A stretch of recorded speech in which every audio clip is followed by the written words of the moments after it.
देखिए जिला दर्शन, जिला कब बना, जिले से पहले क्या चीज थी। साथ देखिए राजस्थान के अंदर अगर आप राजपूताना की बात करें, आप कहेंगे राजपूताना यानी कि जो हमारा प्राचीन राजस्थान, इतिहास, जो इतिहास के अंदर क्या होता था, रियासतें हुआ करती थी। जैसे आपने सुना होगा मारवाड़ रियासत, मेवाड़ रियासत, ढूंढाड़ रियासत, ऐसे अलग अलग रियासतें हुआ करती थी और एकीकरण के समय इन रियासतों को एक कर दिया और एक राज्य बनाया गया जिसका नाम क्या रखा गया, राजस्थान। कि इसके अंदर राजस्थान के अंदर रियासतें थी और जो ठिकाने हुआ करते थे उनके आधार पर कुछ अलग अलग इसमें 33 खंड बने या क्या 33 क्षेत्रों में ये वापस अलग से क्या है, विभाजित है, लेकिन पुनः क्या एक है, यानी कि जिले हो गए 33। तो एक एक जिले के बारे में पढ़ेंगे। अब देखिए बात कर रहे हैं एकीकरण की, तो आप सभी को पता है 1 नवंबर 1956 को क्या होता है, राजस्थान का एकीकरण पूर्ण होता है। तब साथियों ये 26वां जिला बनता है। कब, 1 नवंबर 1956 को राजस्थान का 26वां जिला बनता है। जब एकीकरण पूर्ण होता है तो एकीकरण के समय एक 26वां जिला गठित किया जाता है जिसका नाम होता है अजमेर। पहले ये क्षेत्र अजमेर मेरवाड़ा नाम से जाना जाता था, लेकिन इसको क्या 1 नवंबर 1956 को 26वां जिला घोषित कर दिया गया, अजमेर। तो राजस्थान का 26वां जिला है अजमेर और आज हम अजमेर के बारे में पढ़ने वाले। मेरे प्यारे भाई और बहनों, वो अजमेर जो पृथ्वीराज की क्या, पृथ्वीराज की वीर गाथा, शौर्य गाथा का क्या है, एक अजीब सा उदाहरण है पृथ्वीराज। और यहां पे प्रेम कथाओं की भी कोई कमी नहीं है और सांप्रदायिक सद्भावना का प्रतीक पुष्कर जो क्या है, विश्व का एकमात्र ऐसा ब्रह्मा मंदिर जहां क्या विधिवत रूप से पूजा होती है, बहुत ही दर्शनीय स्थलों के लिए भी काफी फेमस। और याद करेंगे उस आना सागर झील को और क्या तुर्कियों के नरसंहार को, तो वही अजमेर के बारे में आज हम पढ़ने वाले हैं। तो चलिए शुरू करते हैं, स्टेप बाय स्टेप पढ़ेंगे। मैं आपको यहां से बता दूं मेरे भाइयों, हम अजमेर का इतिहास भी पढ़ेंगे, जिला दर्शन है तो पूरे जिले के बारे में ऑल ओवर घूमेंगे। और एक शर्त है मेरी यहां से आपसे, ऐसा स्टडी मटेरियल आपको फ्री में यूट्यूब पे कहीं नहीं मिलेगा। मैं यूं नहीं कह रहा हूं कि यूट्यूब पे आपको जिला दर्शन के वीडियो नहीं मिलेंगे, बहुत सारे मिल जाएंगे, मेरे से भी अच्छे पढ़ाने वाले भी मिलेंगे, लेकिन एक साथ इतना स्टडी मटेरियल है ये साथियों क्या है, पेड कोर्स में होता है, बट मैं आपको यहां पे देने की कोशिश कर रहा हूं, तो आप ध्यान से देखेंगे। इतिहास भी होगा इसके अंदर इसकी भौगोलिक दृष्टिकोण और भूगोल के अंदर इसका क्या महत्व है वो भी होगा। साथ साथ में यहाँ की कला संस्कृति और इसके जो दर्शनीय स्थल हो गए, मंदिर वगैरह हो गए, पर्यटन हो गया, उन सभी के बारे में हम पढ़ेंगे। तो सबसे पहले इसके नाम से हम शुरुआत करते हैं। इसकी अजमेर नाम आ रहा है। देखिए अजमेर को अजय मेरू भी कहा जाता है। क्या, इस अजमेर को अजय मेरू भी कहा जाता है। अजय मेरू, देखिए अजय मेरू, ठीक है। तो अजय, यहां पे अजमेर को दो भागों में तोड़ा जाएगा। अगर इस शब्द का क्या करें, हम विच्छेद कर दें, इसको क्या अलग अलग करें, तो देखिएगा अजमेर अजय धन मेर से बनता है। इसका किस दो टुकड़े इसके कैसे होते हैं, अजय धन मेर। अजय का अर्थ क्या होता है, तो आपने हिंदी के अंदर एक शब्द जरूर पढ़ा होगा कि जिसे जीता न जा सके, जिसको हम जीत नहीं सकते, हर बार वही जीतता है, उसे अजय कहते हैं। तो अजय का मतलब हो गया जिसे जीता न जा सके। दूसरा इसमें आता अजय धन मेर। तो मेर का अर्थ यहां पे देखिए मेर जाति भी होती है, यहां पे जो मेर है, मेरू या मेर, उसका अर्थ पहाड़ या पर्वत हो जाएगा। यानी कि अजय मेर शब्द कैसे बना, अजय मतलब जिसे जीता न जा सके, मेर मतलब पहाड़ या पर्वतों में। बात करूं इसके अगर शाब्दिक अर्थ की, तो मेरे भाइयों और बहनों आप समझ गए होंगे, इसका शाब्दिक अर्थ हो जाएगा कि एक ऐसा पर्वत या पहाड़ जिसे जीता न जा सके, उसे क्या कहा गया, अजमेर कहा गया, अजय मेरू कहा गया। तो उसी अजमेर के बारे में हम क्या करेंगे, स्टेप बाय स्टेप पढ़ेंगे। तो बात करें अजमेर की स्थापना की, तो आप कहेंगे सर 1113 गलत हो जाएगा। अभी आपने बताया 1 नवंबर 1956 को अजमेर है वो 26वां जिला बना था, तो उसकी स्थापना तो 1 नवंबर 1956 को हुई थी। साथियों हम इतिहास पढ़ रहे हैं, अजमेर जो रियासत थी उस रियासत की स्थापना कब हुई। प्रश्न देखिएगा, अजमेर की स्थापना कब हुई, सीधा प्रश्न पूछे तो आप ये लिखेंगे 1113 अजयराज चौहान। अगर पूछे राजस्थान या फिर क्या अजमेर को राजस्थान का जिला कब बनाया गया, कब घोषित किया गया, अजमेर जिला कब बना, तो आपका आंसर होगा कि अजमेर है वो 1 नवंबर 1956 को क्या 26वां जिला बना था। तो इसमें आप क्या करेंगे, ध्यान रखेंगे। तो इतिहास के दृष्टिकोण से देखेंगे तो देखिएगा अजमेर की स्थापना होती है 1113 ईस्वी के अंदर। साथियों ये क्या होते हैं, चौहान शाखा ने यहाँ पे शासन किया। जो राजपूत थे राजस्थान में, हमारे राजपूतों ने राज किया अधिकतर, तो राजपूतों की एक शाखा होती है चौहान। कौन सी, चौहान शाखा। और चौहान शाखा के एक शासक थे अजयराज चौहान। अजयराज चौहान ने एक दुर्ग बनाया, अजमेर दुर्ग, और इस अजमेर दुर्ग के आसपास का क्षेत्र है, अजमेर को इन्होंने अपनी राजधानी बना दिया और आसपास का क्षेत्र वो इनका इलाका हो गया। इनके अजमेर की इन्होंने क्या की, स्थापना की। तो पहला प्रश्न आपके लिए क्या है यहाँ पे कि अजमेर की स्थापना किसने और कब की, अजयमेरु दुर्ग या अजमेर दुर्ग की स्थापना किसने की, तो एक ही बात हो जाएगी कि अजयराज चौहान ने 1113 ईस्वी के अंदर अजमेर की स्थापना की। अब साथियों कर्नल जेम्स टोड क्या कहते हैं, हमारे जो घोड़े वाला बाबा है वो कहते हैं कि ये अजयराज चौहान नहीं था, अजय पाल था। कौन था? कर्नल जेम्स टोड कहते थे कि इसकी स्थापना है वो अजय पाल ने की है।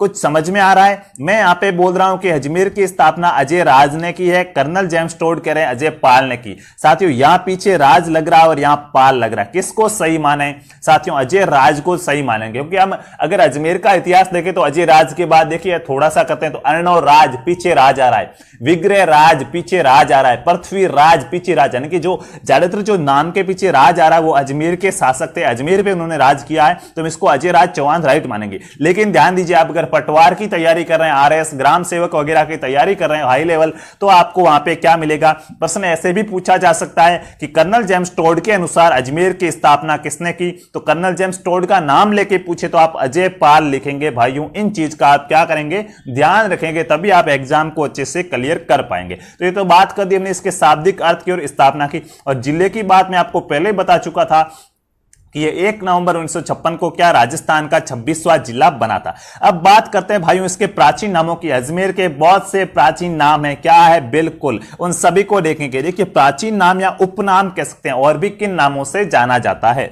तो सबसे पहले आप याद रखेंगे अजमेर को पृथ्वीपुर भी कहा जाता है। क्या कहा जाता है? अजमेर को साथियों पृथ्वीपुर भी कहा जाता है, अजयमेरु भी कहा जाता है। क्या ऐसा पहाड़ियां पर्वत जिसे जीता न जा सके, वो मैं आपको बता चुका हूं। उसके बाद साथियों मक्का मदीना, जिस प्रकार मक्का मदीना है वहां पर क्या लोगों की जो आस्था है, उसी प्रकार भारत के अंदर अगर मक्का मदीना के समान कोई केंद्र है तो वो कौन सा है? अजमेर है। तो अजमेर को भारत का मक्का मदीना कहा गया है, यह आस्था केंद्र है। भारत का मक्का मदीना किसे कहा जाएगा फ्रेंड्स? परीक्षा में सीधा सा प्रश्न आता है, भारत का मक्का मदीना किसे कहेंगे? तो आप क्या लिखेंगे? अजमेर लिखेंगे, ठीक है। उसके बाद राजस्थान का हृदय स्थल, आप कहेंगे हृदय स्थल का मतलब क्या? तो यहां से 80% मैं पूछूं भाइयों राजस्थान का हृदय स्थल अजमेर को कहा गया, राजस्थान का हृदय है वो अजमेर को कहा गया है। तो मेरे सभी भाई बहन बताएंगे कि हृदय स्थल इसलिए कहा जाता है क्योंकि ये क्या है? ये राजस्थान के क्या होता है? बीच में आता है। जैसे भी जो भी बना, कि आप कहोगे बीच में आता है इसलिए। साथियों मेरे को जरा ये बताएंगे क्या हृदय का मतलब आपका हृदय बीच में होता है क्या?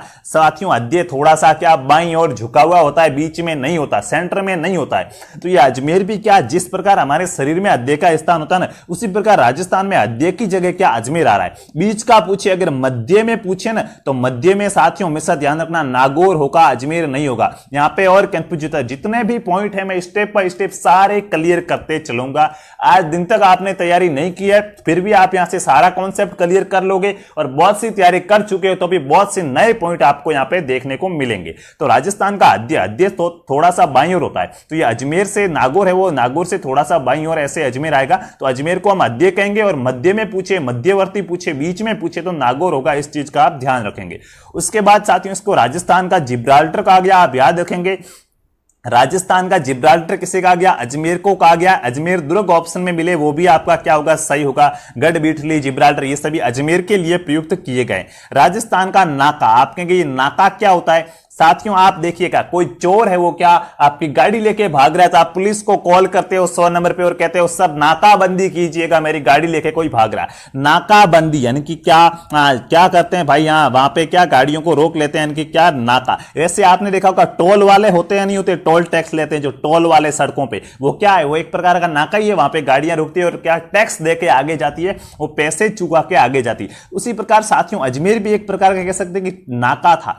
राजस्थान के क्या बीच में से, देखिए नागौर का इतना उस समय क्या अस्तित्व नहीं था जितना अजमेर का था, तो अजमेर कहीं ना कहीं राजस्थान के बीच में। अब देखिए नागौर नहीं है तो अजमेर आएगा ना भाई, ठीक है। नागौर उस समय इतनी बड़ी रियासत नहीं थी, बल्कि बीच में तो नागौर आ रहा, लेकिन नागौर का अस्तित्व उतना नहीं था जितना अजमेर का था। क्योंकि देखिएगा जो विदेशी था वो आक्रमण भी कहां पे? अजमेर में हुआ। मुगलों ने भी अजमेर को अपना प्रमुख केंद्र बनाया, इनकी यहां पे क्या ये राजस्थान के बीच में पड़ता था, तो इससे पूरे राजस्थान पर नजर रखी जा सकती थी। और राजस्थान में यहां का राजा अगर यहां जाएगा तो वो कहीं ना कहीं इधर से घूम के जाएगा जाएगा, उससे अच्छा वो अजमेर से होके जाएगा, तो यहां से वो उसको चलने के लिए टैक्स भी देना पड़ता था, यानी कि एक प्रकार का ये नाके के रूप में काम करता था। इसलिए साथियों इसको राजस्थान का नाका कहा गया। साथ में इसको राजपूताने की पूंजी का, पूंजी क्यों साथियों, बीच में है, पूरा राजपूताने को हैंडल कर रहा है, अजमेर बीच में पूरे राजपूताने पर दृष्टि रख सकते हैं, और इधर गुजरात तक इसके ऊपर अजमेर में बैठा व्यक्ति क्या गुजरात तक की खबरें रख सकता है, यानी कि इसको राजपूताने की क्या कहा गया, कुंजी कहा गया। राजपूताना वो साथियों राजस्थान के लिए प्रयुक्त हुआ। सांप्रदायिक सद्भावना का संगम, देखिएगा जिस प्रकार क्या राजस्थान के अंदर रामदेव जी का मेला रूणीचा जैसलमेर है ना, सांप्रदायिक सद्भावना का प्रतीक है, उसी प्रकार यह सांप्रदायिक सद्भावना का संगम है। सांप्रदायिक सद्भावना कैसे साथियों, यहां पे हिंदुओं के तीर्थ स्थल भी है, आप कैसे भूल सकते हैं ब्रह्मा मंदिर को, हिंदुओं के यहां पे तीर्थ स्थल भी है, हिंदुओं के क्या तीर्थ स्थल भी है, मुस्लिमों के भी, जो मुसलमान है मुसलमानों के भी यहां पे क्या दरगाह वगैरह तीर्थ स्थल है, तो ये मुसलमानों के। और साथियों जैन धर्म है जो हमारा, जैनों के भी यहां पे मंदिर बने हुए, इनके हिंदू मुस्लिम और जैन सभी धर्मों के यहां पे मंदिर बने हुए, कहने की क्या है, एकता का एक परिचय है, सांप्रदायिक सद्भावना का संगम है अजमेर हमारा। तो ये कौन कौन से मंदिर है हिंदुओं के, मुस्लिमों के, जैनों के, इन सब के बारे में भी हम पढ़ेंगे। तो भाइयों ये इसके कुछ उपनाम थे, आप चाहे तो मैं आपको मौका दे रहा हूं, यहां पे क्या करेंगे स्क्रीनशॉट ले लेंगे, ये अजमेर के क्या है उपनाम है। बिल्कुल मेरे भाई बहन स्क्रीनशॉट ले लिया होगा, तो अब चलते हैं आगे, नेक्स्ट यहां से क्या होने वाला है तो देखिएगा। अब साथियों ये तो इसके उपनामों की बात की, अजमेर राजस्थान में प्रथम, अजमेर कहां पे राजस्थान में अपना पहला नंबर रखता है उसके बारे में बात करेंगे कि इस कार्य के अंदर अजमेर है वो पूरे राजस्थान के अंदर टॉप 1 पे आता है, फर्स्ट पहले नंबर पे आता है, उसके बारे में बात करेंगे। तो साथियों राजस्थान का देखिए एग्जाम में सीधे से प्रश्न आएंगे, इस क्लास से डायरेक्ट प्रश्न छपेगा, कोई घुमा फिरा के यहां पे, क्योंकि मैं सब कुछ निचोड़ लेके आया हूं।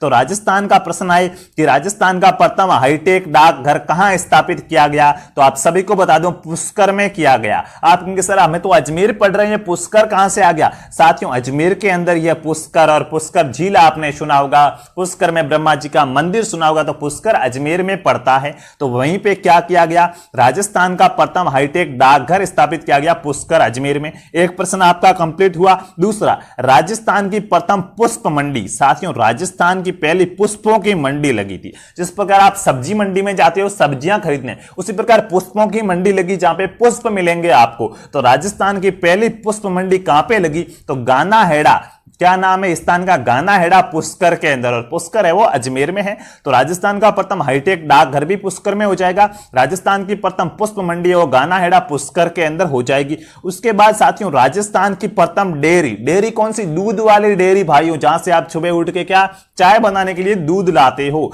तो वही राजस्थान की प्रथम जो डेयरी है, प्रथम है इनकी, पहली तो पुरानी भी तो होगी ना भाई, जो चीज पहले हो गई वो धीरे धीरे पुरानी हो रही है, लेकिन जो पहले यहां पुरानी पूछे तो वो पद्मा डेयरी, डेयरी का नाम यहां पे आपको याद रखना होगा कि राजस्थान की प्रथम डेयरी है वो डेयरी कौन सी है, पद्मा डेयरी है, जो कहां पे है, अजमेर के अंदर है। तो ये राजस्थान की पहली डेयरी है वो अजमेर में स्थापित हुई थी और उस डेयरी का नाम था पद्मा डेयरी। उसके बाद साथियों राजस्थान का प्रथम मिशनरी स्कूल कहां पे हुआ, राजस्थान का प्रथम जो मिशनरी स्कूल है वो ब्यावर, ब्यावर पड़ता है कहां पे, अजमेर के अंदर, ब्यावर तहसील है मेरे हिसाब से। तो ब्यावर अजमेर में क्या हुआ था, राजस्थान का प्रथम मिशनरी स्कूल क्या हुआ, स्थापित हुआ।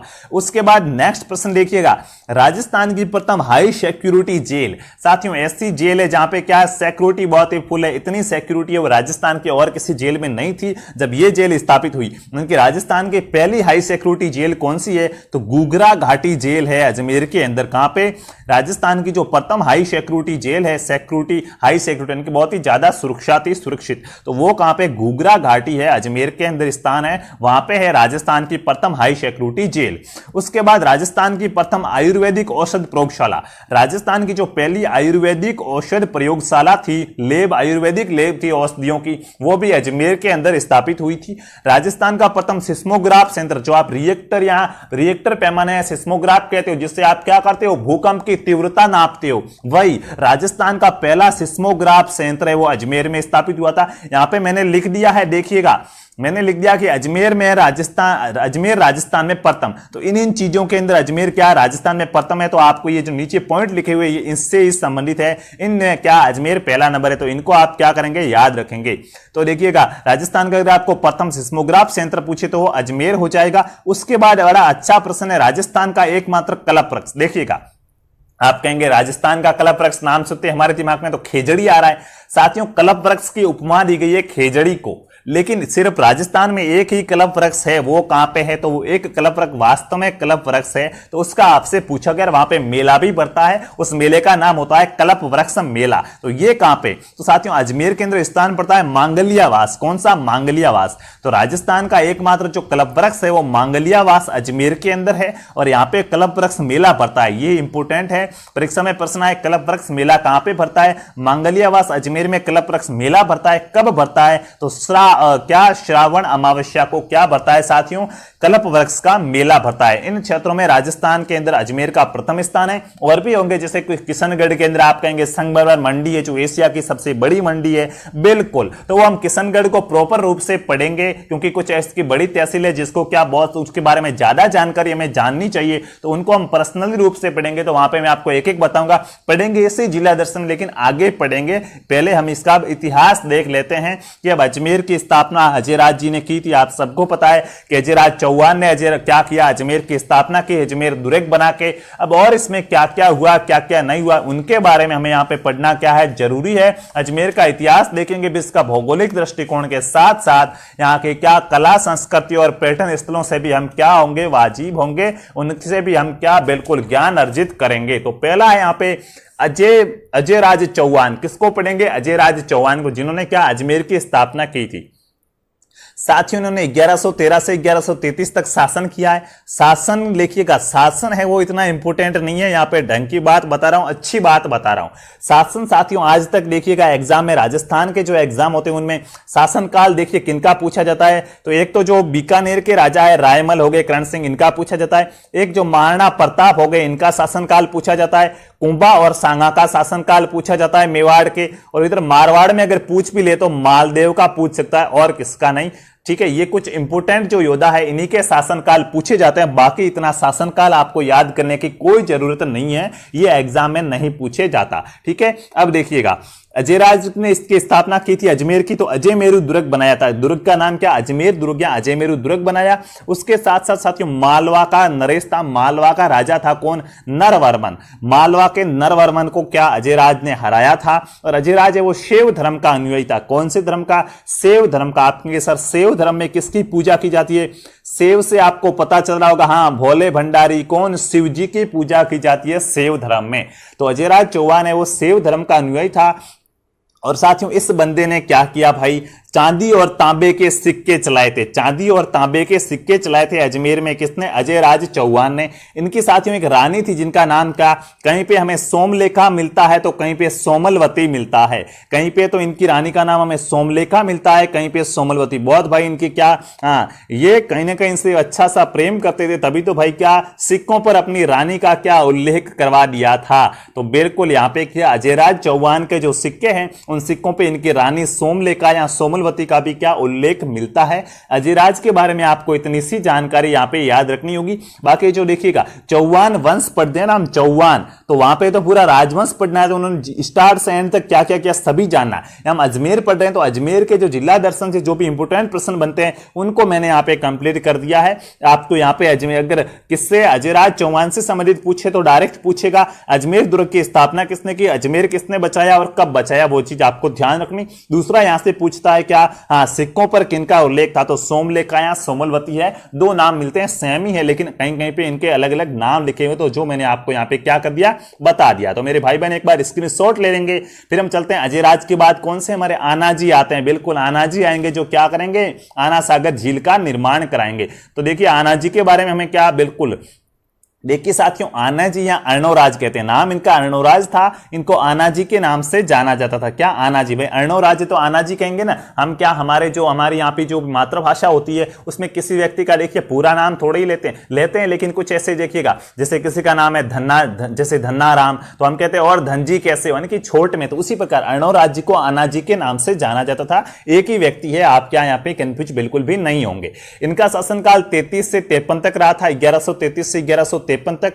अब साथियों ये क्या थे, अजयराज के पुत्र थे। अर्णोराज क्या, अजयराज के ही पुत्र थे। उसके बाद ये साथियों तुर्कों का सबसे बड़ा संहारक, ये चीज यहाँ पे आपके लिए क्या इंपोर्टेंट बन जाएगी।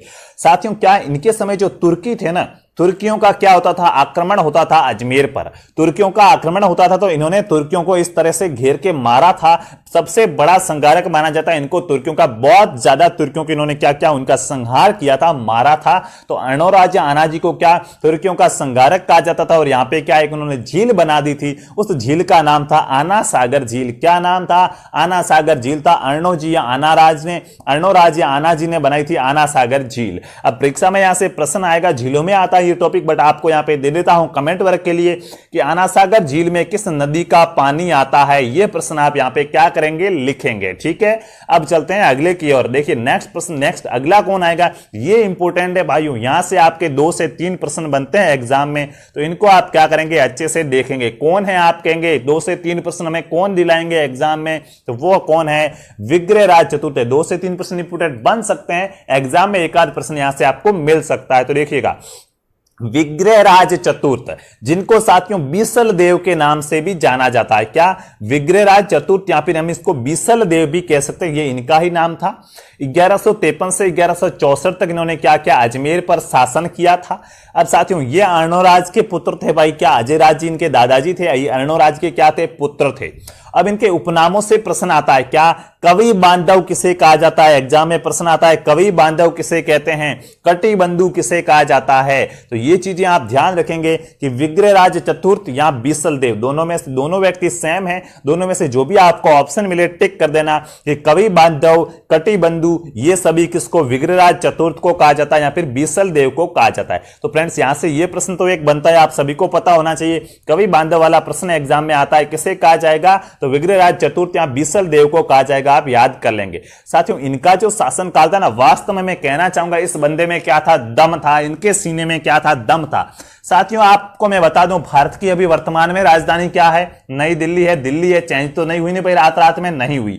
साथियों इनके समय जो भारत की राजधानी हुआ करती थी वो अजमेर हुआ करती थी। आप कहेंगे क्या बात है यार, भारत की राजधानी अजमेर, राजस्थान का अजमेर। बिल्कुल भाइयों, राजस्थान का अजमेर है वो इनके समय पूरे भारत की राजधानी हुआ करता था। देखिएगा जो दिल्ली की राजगद्दी पर बैठा है वही पूरे देश, उसकी पूरे देश पे चलती थी। पूरा देश क्या उनसे डरता था या फिर क्या उनसे उलझने की कोशिश नहीं करता था, क्योंकि उसको सबसे ताकतवर माना जाता था। क्योंकि दिल्ली क्या, जो दिल्ली की सत्ता पर बैठा मतलब सबसे ताकतवर है। ठीक है, तो साथियों उसी प्रकार उस समय साथियों इन्होंने क्या किया था, विग्रहराज चतुर्थ ने दिल्ली पर आक्रमण करके दिल्ली को जीत लिया था। इन्होंने दिल्ली को जीत लिया था, दिल्ली पर अधिकार किया था। ऐसे चौहान थे जिन्होंने क्या, दिल्ली पर अधिकार कर लिया था। प्रश्न आता है एग्जाम में, दिल्ली पर अधिकार करने वाले प्रथम राजस्थान के चौहान शासक, राजपूताना के चौहान कौन थे, विग्रहराज चतुर्थ, जिन्होंने क्या दिल्ली पर अधिकार कर लिया। अब भाई घर तो इनका अजमेर में है और अधिकार दिल्ली पे कर दिया, तो वहां पे क्या करेंगे, कोई गवर्नर बिठा देंगे और राजधानी क्या कर देंगे, अजमेर कर देंगे। कि अब ये दिल्ली क्या है, अजमेर के साथ ही है,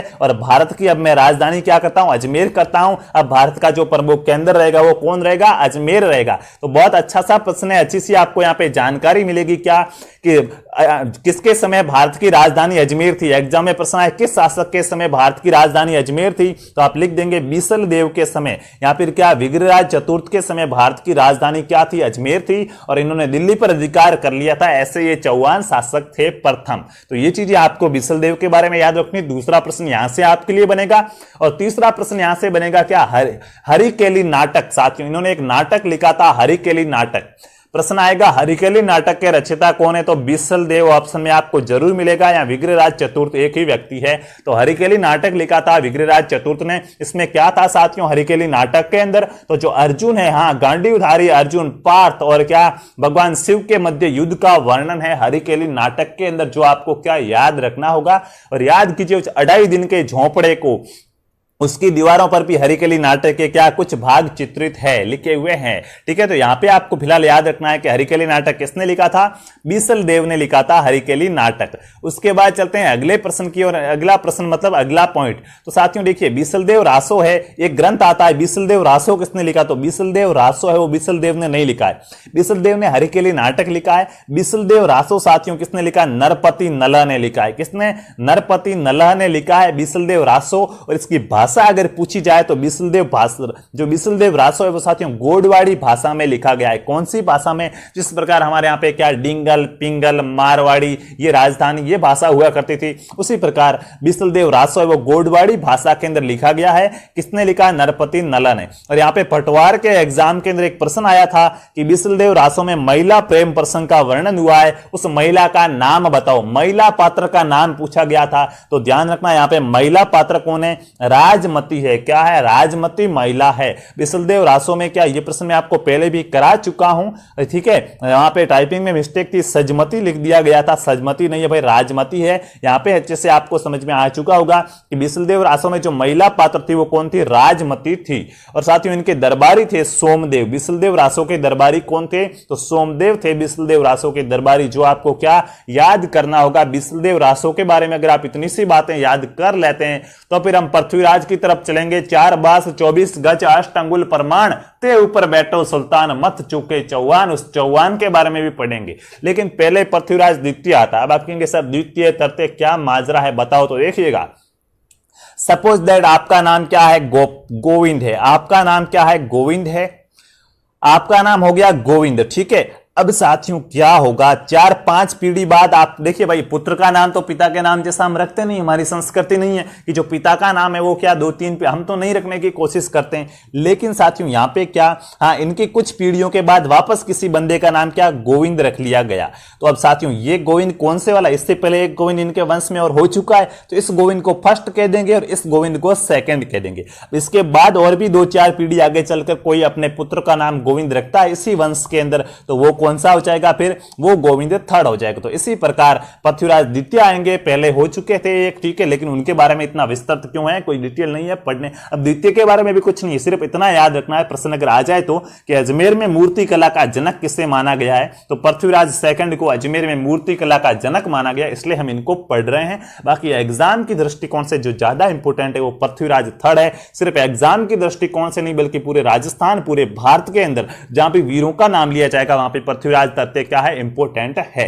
वो भी क्या भारत के एक वीर पुत्रों में से एक है। तो पृथ्वीराज द्वितीय के बारे में फ्रेंड आप क्या याद रखेंगे कि अजमेर में जो मूर्ति कला का जनक है वो कौन है? पृथ्वीराज द्वितीय है। अब चलते हैं पृथ्वीराज तृतीय की ओर। तो देखिए साथियों मैंने आपको कहा था जो इंपोर्टेंट है उनके बारे में हमें क्या करना पड़ेगा? पूरा याद करना पड़ेगा। अगर हम महाराणा प्रताप पढ़ें तो महाराणा प्रताप के माता का नाम भी पूछा जा सकता है, पिता का नाम भी पूछा जा सकता है, पत्नी का नाम भी पूछा ले, पुत्र का नाम भी पूछ सकता है, ठीक है, जो अमर सिंह जी मुख्यतः फेमस थे उन्हीं के बारे में, ठीक है। तो ऐसे साथियों क्या जो वीर पुरुष है जिनके बारे में क्या इतिहासकार में क्या हमें रुचि है उनके बारे में पढ़ने में, तो उनको थोड़ा अच्छे से पढ़ना होगा क्योंकि उनसे प्रश्न भी गहराई से आ सकता है, अच्छा वाला प्रश्न बन सकता है। तो उनको हम यहां पे क्या करेंगे? जरूर पढ़ेंगे। तो देखिएगा पृथ्वीराज तृतीय की बात की जाए फ्रेंड्स तो देखिए इनका जन्म होता है 1166 के अंदर, 1166 1166 में क्या होता है? पृथ्वीराज का क्या होता है? जन्म होता है। ऐसा याद कर लो कि क्या ये एक बॉल में कितने रन मारते थे? एक बॉल में 3 रन मारते थे, ऐसा याद कर लो। तो इन्होंने 11 बॉलें खेली थी और 11 बॉलों के 3 रन के कितने? 66। तो 1166 ऐसे याद कर लो, 11666 में क्या इनका जन्म हुआ था पृथ्वीराज तृतीय का। कहां पे हुआ जन्म? तो जन्म के स्थान की बात करूं तो साथियों पाटन पड़ता है गुजरात के अंदर, जो हमारा पड़ोसी राज्य है गुजरात, गुजरात के अंदर एक स्थान पड़ता है पाटन। पाटन गुजरात में पृथ्वीराज तृतीय का क्या होता है फ्रेंड्स? जन्म होता है। इनके पिता का नाम क्या था? सोमेश्वर चौहान। सोमेश्वर चौहान इनके पिता का नाम था और माता का नाम था कर्पूरी देवी। कर्पूरी देवी भी कहा जाता है कहीं कहीं पे, क्योंकि साथियों सभी इतिहासकारों के अलग अलग मत थे तो हमें सर्वमान्य मत तो पढ़ने पड़ेंगे, लेकिन आज का जो एग्जाम पैटर्न है वो थोड़ा सा गहराई में भी पूछता है और वास्तव में युग भी पूछने का है क्योंकि कंपटीशन बहुत ज्यादा हो गया तो क्या डिटेल में जाना पड़ेगा।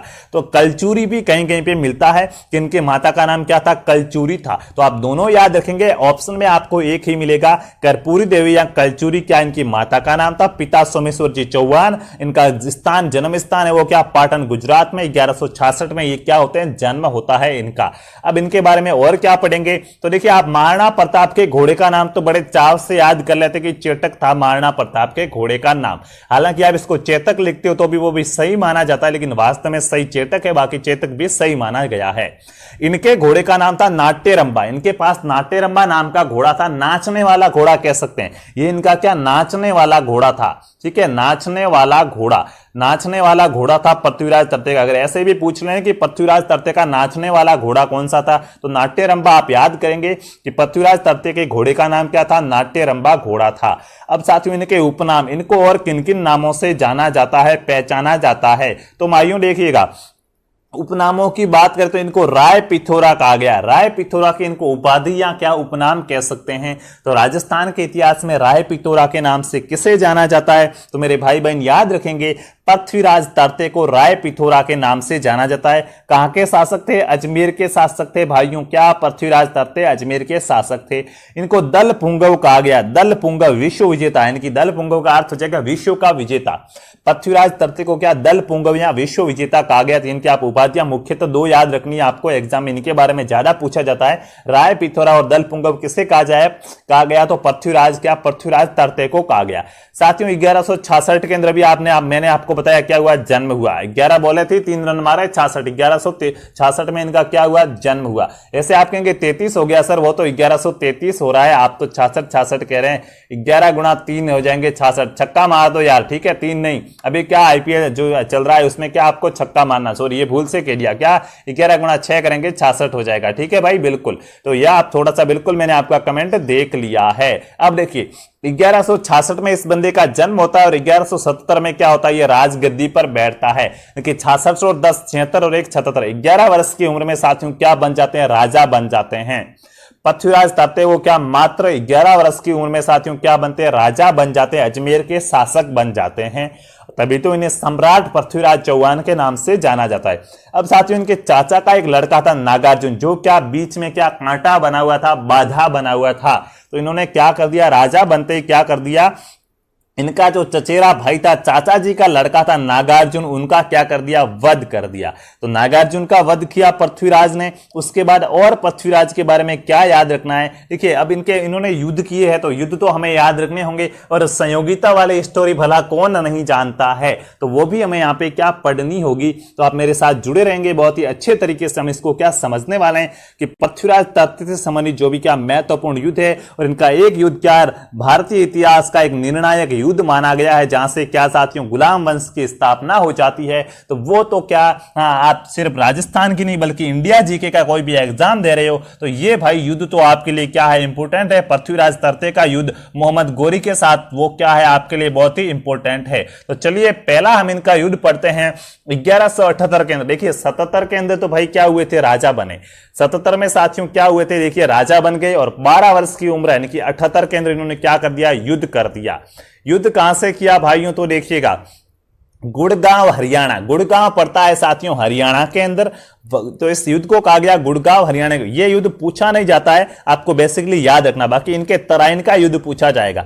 पृथ्वीराज के तराइन के युद्ध निर्णायक युद्ध है, तो वो पूछा जाएगा। गुड़गांव वाला बेसिक से डिटेल के लिए आपको याद रखना है कि नॉलेज बहुत ही जरूरी है। तो देखिएगा गुड़गांव हरियाणा का युद्ध, ये युद्ध होता है साथियों 1178 के अंदर। किनके, मैंने अभी आपको बताया कि इन्होंने नागार्जुन को मारा। इनकी पृथ्वीराज तरते और नागार्जुन के बीच युद्ध होता है। राइट का निशान है, मतलब पृथ्वीराज तरते क्या हो गए, जीत गए, नागार्जुन हार गया, इनकी मृत्यु हो गई थी। तो ये पहला युद्ध था गुड़गांव का युद्ध, जो आपको यहां पे थोड़ा सा क्या ध्यान रखना होगा। संयोगिता कौन थी भाइयों बहनों, तो देखिएगा कन्नौज का एक शासक था कौन, जयचंद गढ़वाल। कन्नौज का एक शासक था जयचंद गढ़वाल। कुछ लोग कहते हैं कि ये पृथ्वीराज तरते के चाचा थे, कौन, पृथ्वीराज तरते के चाचा थे गढ़वाल, जयचंद गढ़वाल। तो वो भी हो सकता है, सही। देखिए अलग अलग इतिहासकारों के मत है, लेकिन आपको चाचा काका का कुछ नहीं पूछा जाता है, आपको डायरेक्ट यहां पे क्या संयोगिता कौन थी वो पूछा जाता है कि जयचंद और पृथ्वीराज के बीच वैमनस्य का कारण क्या था, इनके बीच वैरभाव का कारण क्या था, तो वो संयोगिता थी। तो ये आपको यहाँ पे क्या थोड़ा सा ध्यान रखना होगा।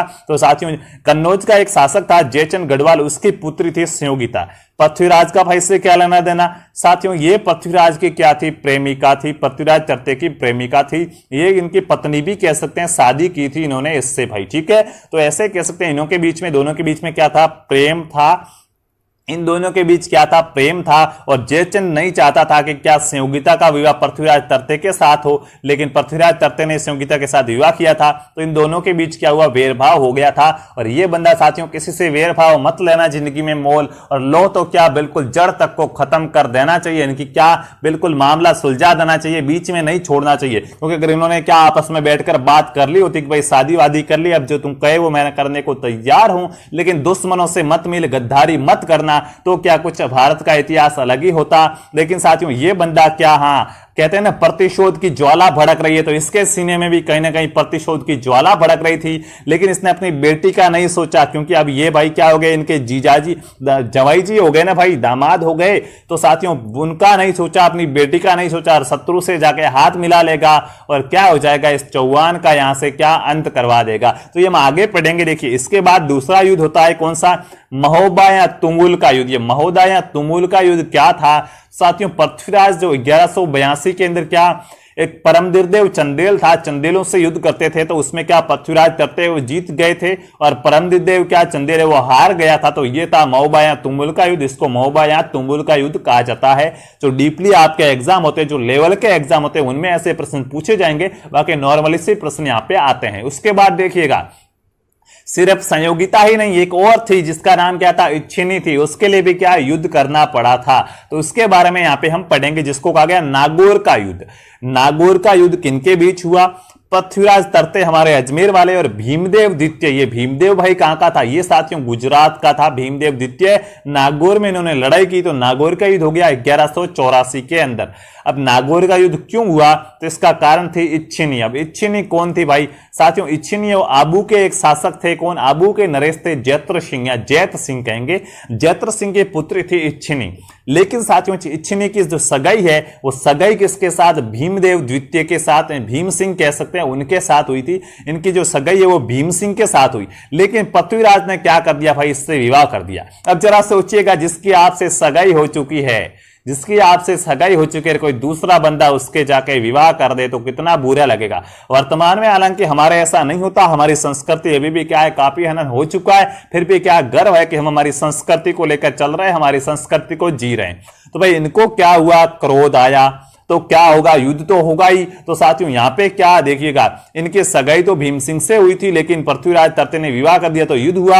युद्ध का नाम था क्या, नागौर का युद्ध। लेकिन पृथ्वीराज तरते क्या हो गए, यहां पे जीत गए भाई, पृथ्वीराज तरते क्या हो गए, जीत गए, इच्छिनी कुल जीत गए भाई। तो ये था नागौर का युद्ध। अब भाई क्या होगा, ये युद्ध आपके लिए इंपोर्टेंट है, तराइन का प्रथम युद्ध और तराइन का द्वितीय युद्ध। देखिएगा तराइन के आपको दो युद्ध मिलेंगे, एक तराइन का प्रथम युद्ध, एक तराइन का द्वितीय युद्ध, दोनों को याद रखना जरूरी है। देखिए पहला होता है 1191 में, दूसरा होता है जस्ट एक साल बाद 1192 में। तो डेट में तो कोई कंफ्यूजन है नहीं आपको, क्योंकि डेट भी पूछते हैं। तराइन का प्रथम युद्ध कब हुआ, तो देखिए पीछे एक आएगा। देखिए कैसे याद रखेंगे, प्रथम और क्या द्वितीय, ऐसे लिखते हो तो देखिए प्रथम तो 1191, पीछे क्या एक आया। दूसरा लिखोगे तो 1192, पीछे क्या आएगा, दो आएगा। पहला पूछे तो पीछे एक लगा देना, दूसरा पूछे तो दो लगा देना। तराइन का प्रथम युद्ध 1191 में होता है और दूसरा 92 में होता है। अब ये तराइन स्थान कहां पे पड़ता है सर जी, तो साथियों तराइन स्थान है वो कहां पे पड़ता है, करनाल स्थान है हरियाणा के अंदर। तराइन है वो करनाल हरियाणा के अंदर पड़ता है। वहां पे ये युद्ध हुआ था, किनके बीच हुआ साथियों, एक विदेशी आया था, बाहरी व्यक्ति आया था, जो क्या अब यहां पे आक्रमण क्यों किया, इसने अजमेर पे क्यों किया, क्यों आए पृथ्वीराज अजमेर के शासक। साथियों दिल्ली की सत्ता इनके पास थी, और जो दिल्ली को जीत जाए वही ताकतवर था, भारत पर अपनी सत्ता कायम कर सकता था। तो इसको भाई दिल्ली की सत्ता चाहिए थी, इसको भी भारत पर अपना राज करना था। तो इसको क्या अजमेर से लड़ना होगा, यहाँ के शासकों से लड़ना होगा। तो मोहम्मद गोरी आया था और पृथ्वीराज तरते, इन दोनों के बीच क्या होता है, युद्ध होता है। यह युद्ध विधिवत रूप से सही चला तो पृथ्वीराज तरते की इसमें क्या हो गई, जीत हो गई, और मोहम्मद गोरी इसमें क्या हो गया, हार गया।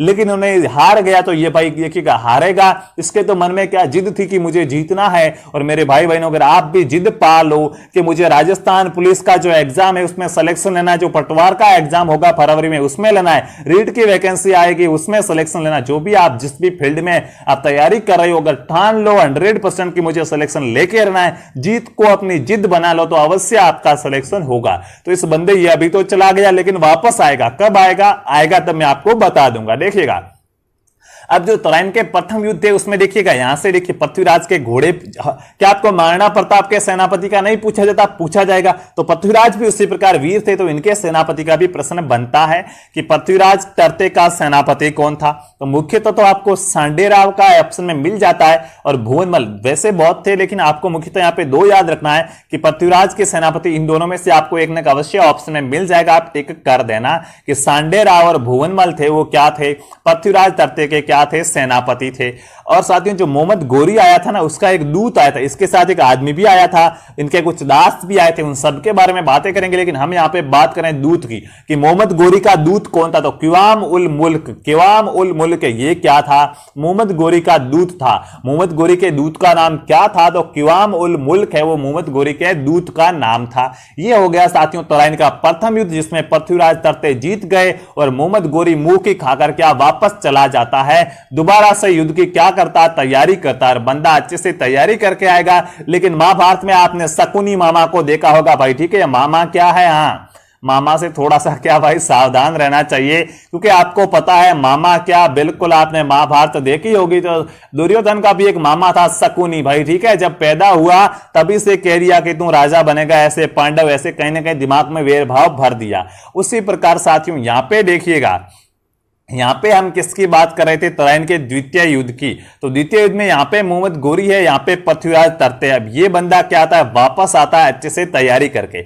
अब साथियों मैंने आपको बताया कि जो जयचंद गढ़वाल संयोगिता का जो क्या था, पिता था, जयचंद के भाई पृथ्वीराज से क्या लेना था, बदला लेना था। तो अब ये बंदा यहां पे क्या करेगा, शकुनी की बात इसलिए की थी क्योंकि वो छल कपट बोलता था ना, हाँ छल कपट साम दाम दंड भेद ऐसे बोलता था ना भाई, जो भी बोलता था माया वगैरह, ऐसे ही अब की बार मोहम्मद गोरी यहां पे करेगा तभी ये जीत जाएगा। तो इस देखिए पहले तो जयचंद था, ये गद्दार बन गया, अपना ही व्यक्ति क्या दूसरों के साथ मिल गया, तो भाई क्या घर की सारी पैठ बता दी, कहते ना हाँ पैठ दे दी भाई सगड़ी, तो पैठ बता दी तो दुश्मन को पता चल गया क्या चीज कहां है, कैसे इनको हराना है।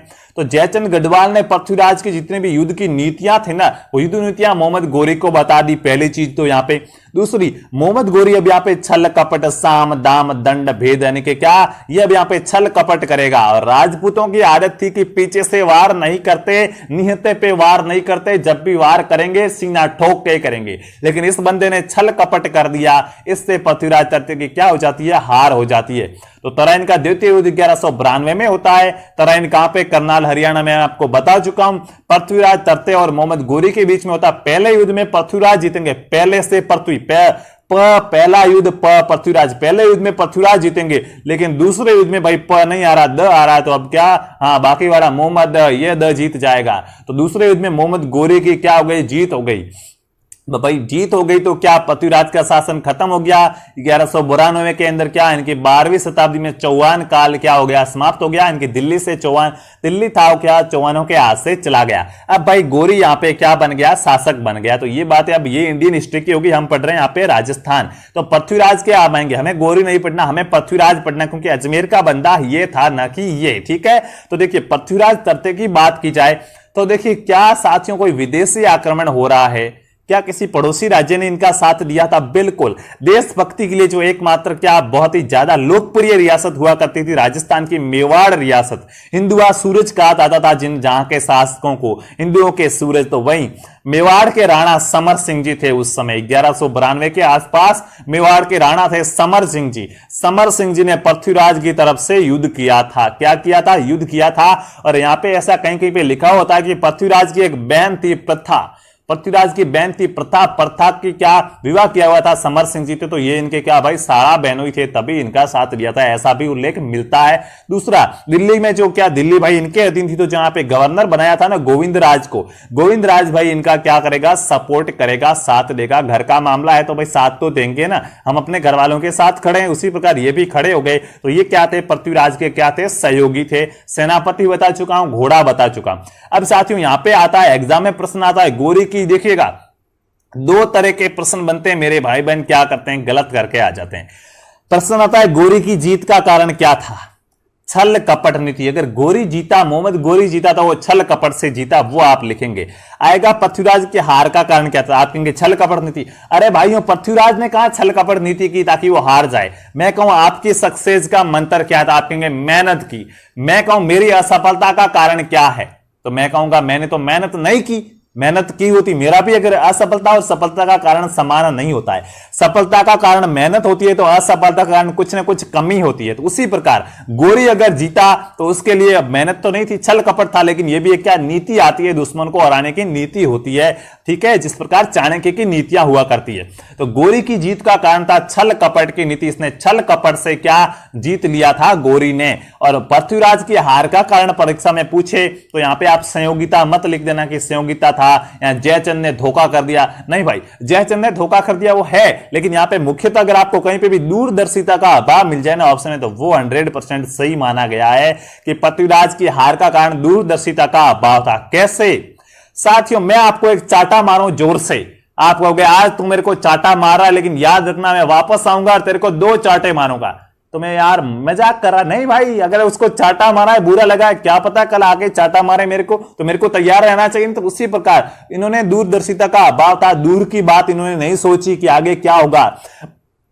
जो बंदा है गोरी वो हार के जा रहा है, तो पता है हारा है, आज कल और ताकतवर बन के वापस आएगा क्योंकि इसको जीतना है। तो साथियों ये इन्होंने नहीं सोची और बैठे रहे आराम से, अपना जो दूसरा काम था वो क्या, गोरी पे ध्यान नहीं दिया, तो गोरी आ गया भाई, अटैक कर दिया और क्या कर दिया, जीत लिया। तो गोरी की जीत का कारण था छल कपट नीति, इसने छल कपट अपनाया तब जीता, और पृथ्वीराज हारे क्योंकि क्या, दूरदर्शिता का अभाव था। ये चीजें आपको यहां पे याद रखनी, बहुत ही अच्छे से पॉइंट है, इतने डिटेल में आपको नहीं बता सकते कोई भी, ठीक है। हाँ देखिएगा अब आगे क्या है, आगे और 1 लाइनर यहां पे आपको क्या क्या याद रखना पड़ेगा। तो साथियों गोरी का एक दास आया था, गोरी ने मतलब ये वहां पे क्या दास वास खरीदे जाते थे, ठीक है, हाँ पैसे देके आदमी खरीद सकते थे, आज के बाद वो आपका दास हो जाएगा, दास प्रथा, ठीक है। तो गोरी का एक दास था कुतुबुद्दीन ऐबक, गोरी वापस जा रहा था भाई, बीच में उसकी हत्या हो जाती है, लेकिन जीत के वापस जा रहा था, तो ये जो अजमेर वगैरह ये कुतुबुद्दीन ऐबक को सौंप के गया था। तो कुतुबुद्दीन ऐबक ने भारत में गुलाम वंश की क्या की स्थापना की। पुलिस की तैयारी कर रहे हो, इंडिया जीके भी आएगा, पटवारी में भी आएगा। तो अगर प्रश्न आता है भारत के लेवल से कि भारत में गुलाम वंश का संस्थापक कौन है, गुलाम वंश की स्थापना किसने की, तो किसने की थी, कुतुबुद्दीन ऐबक ने की थी भारत में गुलाम वंश की स्थापना। कुतुबुद्दीन ऐबक कौन था भाइयों, तो क्या गोरी का दास था, और 2.5 दिन का जो झोपड़ा है वो भी यही बनाएगा, उसके बारे में भी बात करेंगे। उसके बाद देखिएगा, अब आप कहेंगे सर पृथ्वीराज जी हार गए थे या मर गए थे या क्या उनको मार दिया गया था युद्ध में, क्या वो वीर गति को प्राप्त हुए थे। तो साथियों देखिए, हाँ बिल्कुल माफी चाहूंगा, वीरों के लिए मर गए शब्द का प्रयोग करना क्या अभद्र होगा यहाँ पे, लेकिन यहाँ पे साथियों हम कहेंगे वो क्या वीर गति प्राप्त हुई थी उनको, क्या युद्ध में, अलग अलग इतिहासकार अलग अलग कहते हैं, अभी सबके बारे में बात करेंगे, एक एक के क्या पोल खोलेंगे।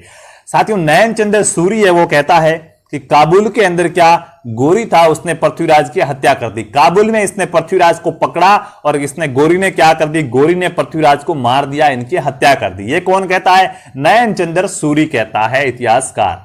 उसके बाद साथियों एक पृथ्वीराज रासो ग्रंथ है, किसने लिखा, आप कहेंगे चंद्रबरदाई, जो पृथ्वीराज का मित्र था, ऐसा माना जाता है एक ही दिन जन्मे थे और एक ही दिन इनकी मृत्यु हुई थी, ठीक है। तो वो है पृथ्वीराज रासो के लेखक चंद्रबरदाई। तो चंद्रबरदाई साथियों क्या कहते हैं कि पृथ्वीराज ने एक शब्द भेदी बाण चलाया था जिससे गोरी की हत्या कर दी, कि गोरी है वो ऊपर बैठा था अपने सिंहासन पर और पृथ्वीराज सामने नीचे खड़े थे, आंखें तो भाई क्या, हाँ आंखें तो निकाल ली थी भाई, क्या दिखाई नहीं दे रहा था। तो चंद्रबरदाई ने एक दुआ बोला था कि 4 बांस 24 गज और 8 अंगुल प्रमाण, 4 बांस 24 गज और 8 अंगुल ऊपर क्या है, ते ऊपर बैठो सुल्तान, उसके ऊपर इतनी ऊंचाई पर सुल्तान यानी कि गोरी बैठा है। और क्या कहा कि आप मत चूके चौहान, कि इतना ऊपर बैठा है चौहान, चूकना मत, तुम उसको मार दे। फिर क्या साथियों, बिल्कुल अब गोरी को कहा कि मेरा दोस्त, क्या बिल्कुल आप जहां से भी बोलो सुन सकता है कि बंदा किधर से बोला। उन्होंने क्या किया, थोड़ा सा दिमाग का प्रयोग किया। तो गोरी ने कहा बिल्कुल कैसे सुन सकता है, तो 2-3 बार ऐसे मतलब इनको पहले ऊंचाई तो बता दी, फिर शब्द भेदी बाण की, पृथ्वीराज को कहा कि जहां से गोरी की आवाज आई उधर बाण चला देना, उनको मार देना, चूकना मत। तो गोरी तो भाई क्या राजा बन गया था, उसको इस चीज का पता था नहीं, घमंड में था, तो उसने बोल दिया कुछ ना कुछ। तो क्या जैसे ही बोला तो पृथ्वीराज के कानों में वो स्वर गए और शब्द भेदी बाण चलाया, क्या गोरी का थोबड़ा गिर के कहीं चला गया। ऐसा किसने कहा, ऐसा साथियों मैं नहीं कह रहा हूं, पृथ्वीराज रासो कह रहा है। पृथ्वीराज रासो किसने लिखा, तो चंद्रबरदाई ने लिखा है, तो चंद्रबरदाई ऐसा कह रहा है। अब साथियों ये चंद्रबदाई कौन है? पृथ्वीराज का ही दोस्त है। हम इसके पोल खोलते हैं। मैं ऐसा नहीं कहूंगा कि पृथ्वीराज वीर नहीं थे, पृथ्वीराज वीर थे। सम्राट पृथ्वीराज चौहान क्या थे? वीर थे। लेकिन हमें इंडियन हिस्ट्री की ओर भी जाना चाहिए, क्योंकि हम घर घर में तो बहुत ही अच्छी बातें कर रहे हैं, हमें लगता है हमारे घर की इज्जत बहुत अच्छी है, लेकिन जब हम समाज में जाएंगे तो समाज वाले हमारे घर के बारे में क्या सोचते हैं वो भी जानना जरूरी है। तो यहां पे बात करेंगे अब पृथ्वीराज रासो ने, चंद्रबदाई इनका क्या था? दोस्त था। तो दोस्त की बड़ाई तो करेगा, बिल्कुल करेगा। इसको साथियों गप्पी माना गया कि ये क्या है? गप है। पृथ्वीराज रासो ने इसको चंदू खाने की गप कहा गया कि ये क्या है? इसकी गप है, चंदू खाने की गप है। चंदू है इनकी क्या? चंद्रबदाई की गप है, इसने गप मारी है। बैठे बैठे ऐसा कुछ नहीं हुआ था। 4 बांस 24 गज और 8 अंगुल ऊपर कोई व्यक्ति बैठा है, आंखें नहीं है और शब्द बोलने से इसको कैसे आप मार सकते हो? ये क्या है कि असंभव है। ऐसा कहा गया है इंडियन हिस्ट्री के अंदर। भारतीय इतिहास के अंदर इस बात को गलत माना गया है कि पृथ्वीराज ने गोरी की हत्या नहीं की थी। मोहम्मद गोरी की हत्या वो कुछ रियासत के जाट थे और भी लोग थे, उन्होंने की थी। तो इस बात को आप याद रखेंगे। याद तो इनको रखना है। पृथ्वीराज रासो हमारे राजस्थान में तो ये क्या है? प्रचलित है कि 4 बांस 24 गज 8 अंगुल प्रमाण ते ऊपर बैठो सुल्तान मत चुके चौहान। लेकिन इंडियन हिस्ट्री के अंदर, भारतीय इतिहास में इसको वरीयता नहीं है। ये अपने नॉलेज के लिए आप क्या करेंगे? याद रखेंगे। अब साथियों गोरी के साथ एक तो कुतुबुद्दीन ऐबक आया था, आप सभी को पता है, जो क्या करेगा? भारत में गुलाम वंश की स्थापना करेगा। इनके साथ साथ ख्वाजा मोइनुद्दीन चिश्ती भी गोरी के साथ आए थे। आप सबने सुना होगा ख्वाजा मोइनुद्दीन चिश्ती की दरगाह कहां है? आप कहते हैं ख्वाजा मोइनुद्दीन चिश्ती की दरगाह अजमेर में है। प्रश्न आता है, बिल्कुल आता है एग्जाम में, और आपको उत्तर भी आता है, मुझे विश्वास है। तो ये ख्वाजा मोइनुद्दीन चिश्ती आया कहां से बंदा? तो ये साथियों मोहम्मद गोरी के साथ आया था भारत में। याद रखना, अजमेर में इनकी दरगाह बनी हुई है। अब यहाँ पे कुछ व्यक्तियों के हम और भी नाम लेंगे जो क्या थे? इंपोर्टेंट थे हमारे लिए, हमारे राजस्थान के इतिहास के लिए। तो वो कौन कौन है देखिएगा। एक बंदा था पद्मनाभ। क्या? पद्मनाभ। ये कौन? पृथ्वीराज तर्ते का दरबारी कवि था। जिस प्रकार विग्रहराज चतुर्थ का दरबारी कवि सोमदेव था, उसी प्रकार पृथ्वीराज तर्ते का एक दरबारी कवि था। कौन था? पद्मनाभ। कानरदेव प्रबंध आपने सुना था, वो पद्मनाभ ने लिखी है। कानरदेव प्रबंध का लेखक पद्मनाभ, वही है पद्मनाभ है। तो ये कौन था साथियों? पृथ्वीराज का क्या था? दरबारी था। एक हरिराज नाम का बंदा था, वो कौन था साथियों? पृथ्वीराज का छोटा भाई था। पृथ्वीराज तर्ते का छोटा भाई था हरिराज, और ये भाई तुर्कियों से तंग आ गया था। तुर्क के आक्रमण ज्यादा हो रहे थे, तुर्कियों से तंग आ गया तो क्या कर ली? आत्महत्या कर ली। एक पाप कर लिया, आत्महत्या कर ली थी। खुद को क्या? हाँ, ईश्वर के हवाले कर दिया। उसके बाद गोविंदराज, तो आप सभी को बताया कि गोविंदराज क्या थे? पृथ्वीराज तर्ते के पुत्र थे। यहां से पृथ्वीराज हार जाएंगे तो गोविंदराज कहां पे आ जाएंगे? रणथंभौर में आएंगे। और आपको पता है रणथंभौर में चौहान वंश की नींव किसने रखी थी? वही गोविंदराव है। वो क्या रखेंगे? गोविंदराज। गोविंदराज है वो क्या रखेंगे साथियों? रणथंभौर में चौहान वंश की क्या रखेंगे? नींव रखेंगे। तो ये वही गोविंदराज है जो क्या? पृथ्वीराज के पुत्र थे। रणथंभौर में वापस से चौहान वंश की क्या करते हैं? शुरुआत करते हैं। यह था साथियों भारत के इतिहास में एक मील का पत्थर, एक निर्णायक युद्ध। कौन सा? जहां पे क्या होता है साथियों? दिल्ली सल्तनत पर क्या गुलाम वंश का क्या अधिकार हो जाता है? भारत में गुलाम वंश की स्थापना हो जाती है। अब साथियों ये तो यहां पे गुलाम वंश वगैरह है। अभी क्या इन गुलाम वगैरह एक एक को पढ़ना जरूरी है? नहीं भाइयों, इंपोर्टेंट पढ़ना है। ये इंपोर्टेंट थे वो हमने पढ़े। अब देखिएगा वापस से भारत में मुगल साम्राज्य क्या है? मुगल साम्राज्य वापस से इंपोर्टेंट है। तो मुगल अजमेर में आए। मुगल अजमेर में कौन कौन आए, कितने रहे, क्या क्या काम किया, वो थोड़ा सा हम यहाँ पे क्या पढ़ेंगे। तो मुगल में साथियों अकबर यहाँ पे बहुत रहा, आप सबको पता है। महाराणा प्रताप भाई, यहाँ क्या आंखारो काटो हो भाई, के हो आंकारो काटो हो महाराणा प्रताप। तो भाई वो उनको क्या बंदी बनाना चाहता था। तो अजमेर में बैठ के क्या हाँ बहुत सी रणनीतियां वगैरह बनाई, लेकिन साथियों क्या शेर शेर होता है भाइयों, क्या सदा उसका शासन रहता है, नहीं बना सका बंदी, आखिरकार हार के क्या हाँ लास्ट में तो क्या हल्दी घाटी युद्ध के बाद तो अकबर ठेर क्या बिल्कुल लाहौर चला गया था, लाहौर को राजधानी बना दिया था कि अब भाई यहीं बैठेंगे, प्रताप को अब अपना काम करने दो, अब कुछ नहीं हो सकता। ठीक है, वो थे हमारे राजस्थान के कौन, महाराणा प्रताप। तो आज देखिएगा पृथ्वीराज चौहान भी वीर, महाराणा प्रताप भी वीर, कुछ भारत के हम क्या वीर पुत्रों को पढ़ रहे हैं। तो देखिएगा अकबर साथियों अजमेर में कहां पे आया, क्योंकि हम अजमेर का इतिहास पढ़ रहे हैं, तो अकबर अजमेर में कहां आया क्या नहीं किया उसके बारे में पढ़ेंगे। साथियों 5 बार अकबर ने क्या अजमेर की पैदल यात्रा की। मैंने कहा था सांप्रदायिक सद्भावना का मंदिर, यहां इनके आस्था के केंद्र थे। तो 5 बार क्या हम भी जाते हैं ना, रूणीचा जाते हैं ना पैदल यात्री, जिनको हम क्या जातरू बोलते हैं। शब्दावली का प्रश्न है, याद रखना, जातरू रूणीचा जाने वाले पैदल यात्रियों को बोला जाता। जय बाबारी करता करता जाए ना भाई, बिल्कुल।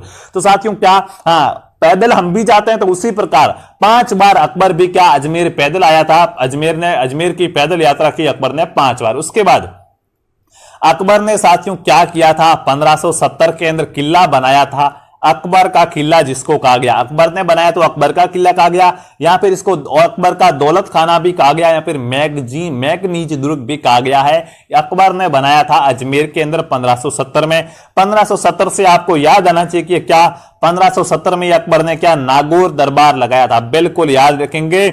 1570 में अकबर ने नागौर दरबार लगाया था और यहां पे क्या जो मारवाड़ के हमारे क्या वीर पुरुष थे राव चंद्र सेन जी, इन्होंने अकबर की जिंदा स्वीकार नहीं की थी, अकबर का विरोध किया था भाई, ठीक है। बिल्कुल राजस्थान का वो पहला वीर पुरुष जिसने क्या अकबर का विरोध किया। तो महाराणा प्रताप भी ऑप्शन में मिलेगा और चंद्रसेन भी मिलेगा। तो याद रखना सबसे पहले अकबर का विरोध है वो चंद्रसेन जी ने किया था, तो चंद्रसेन राइट आंसर हो जाएगा।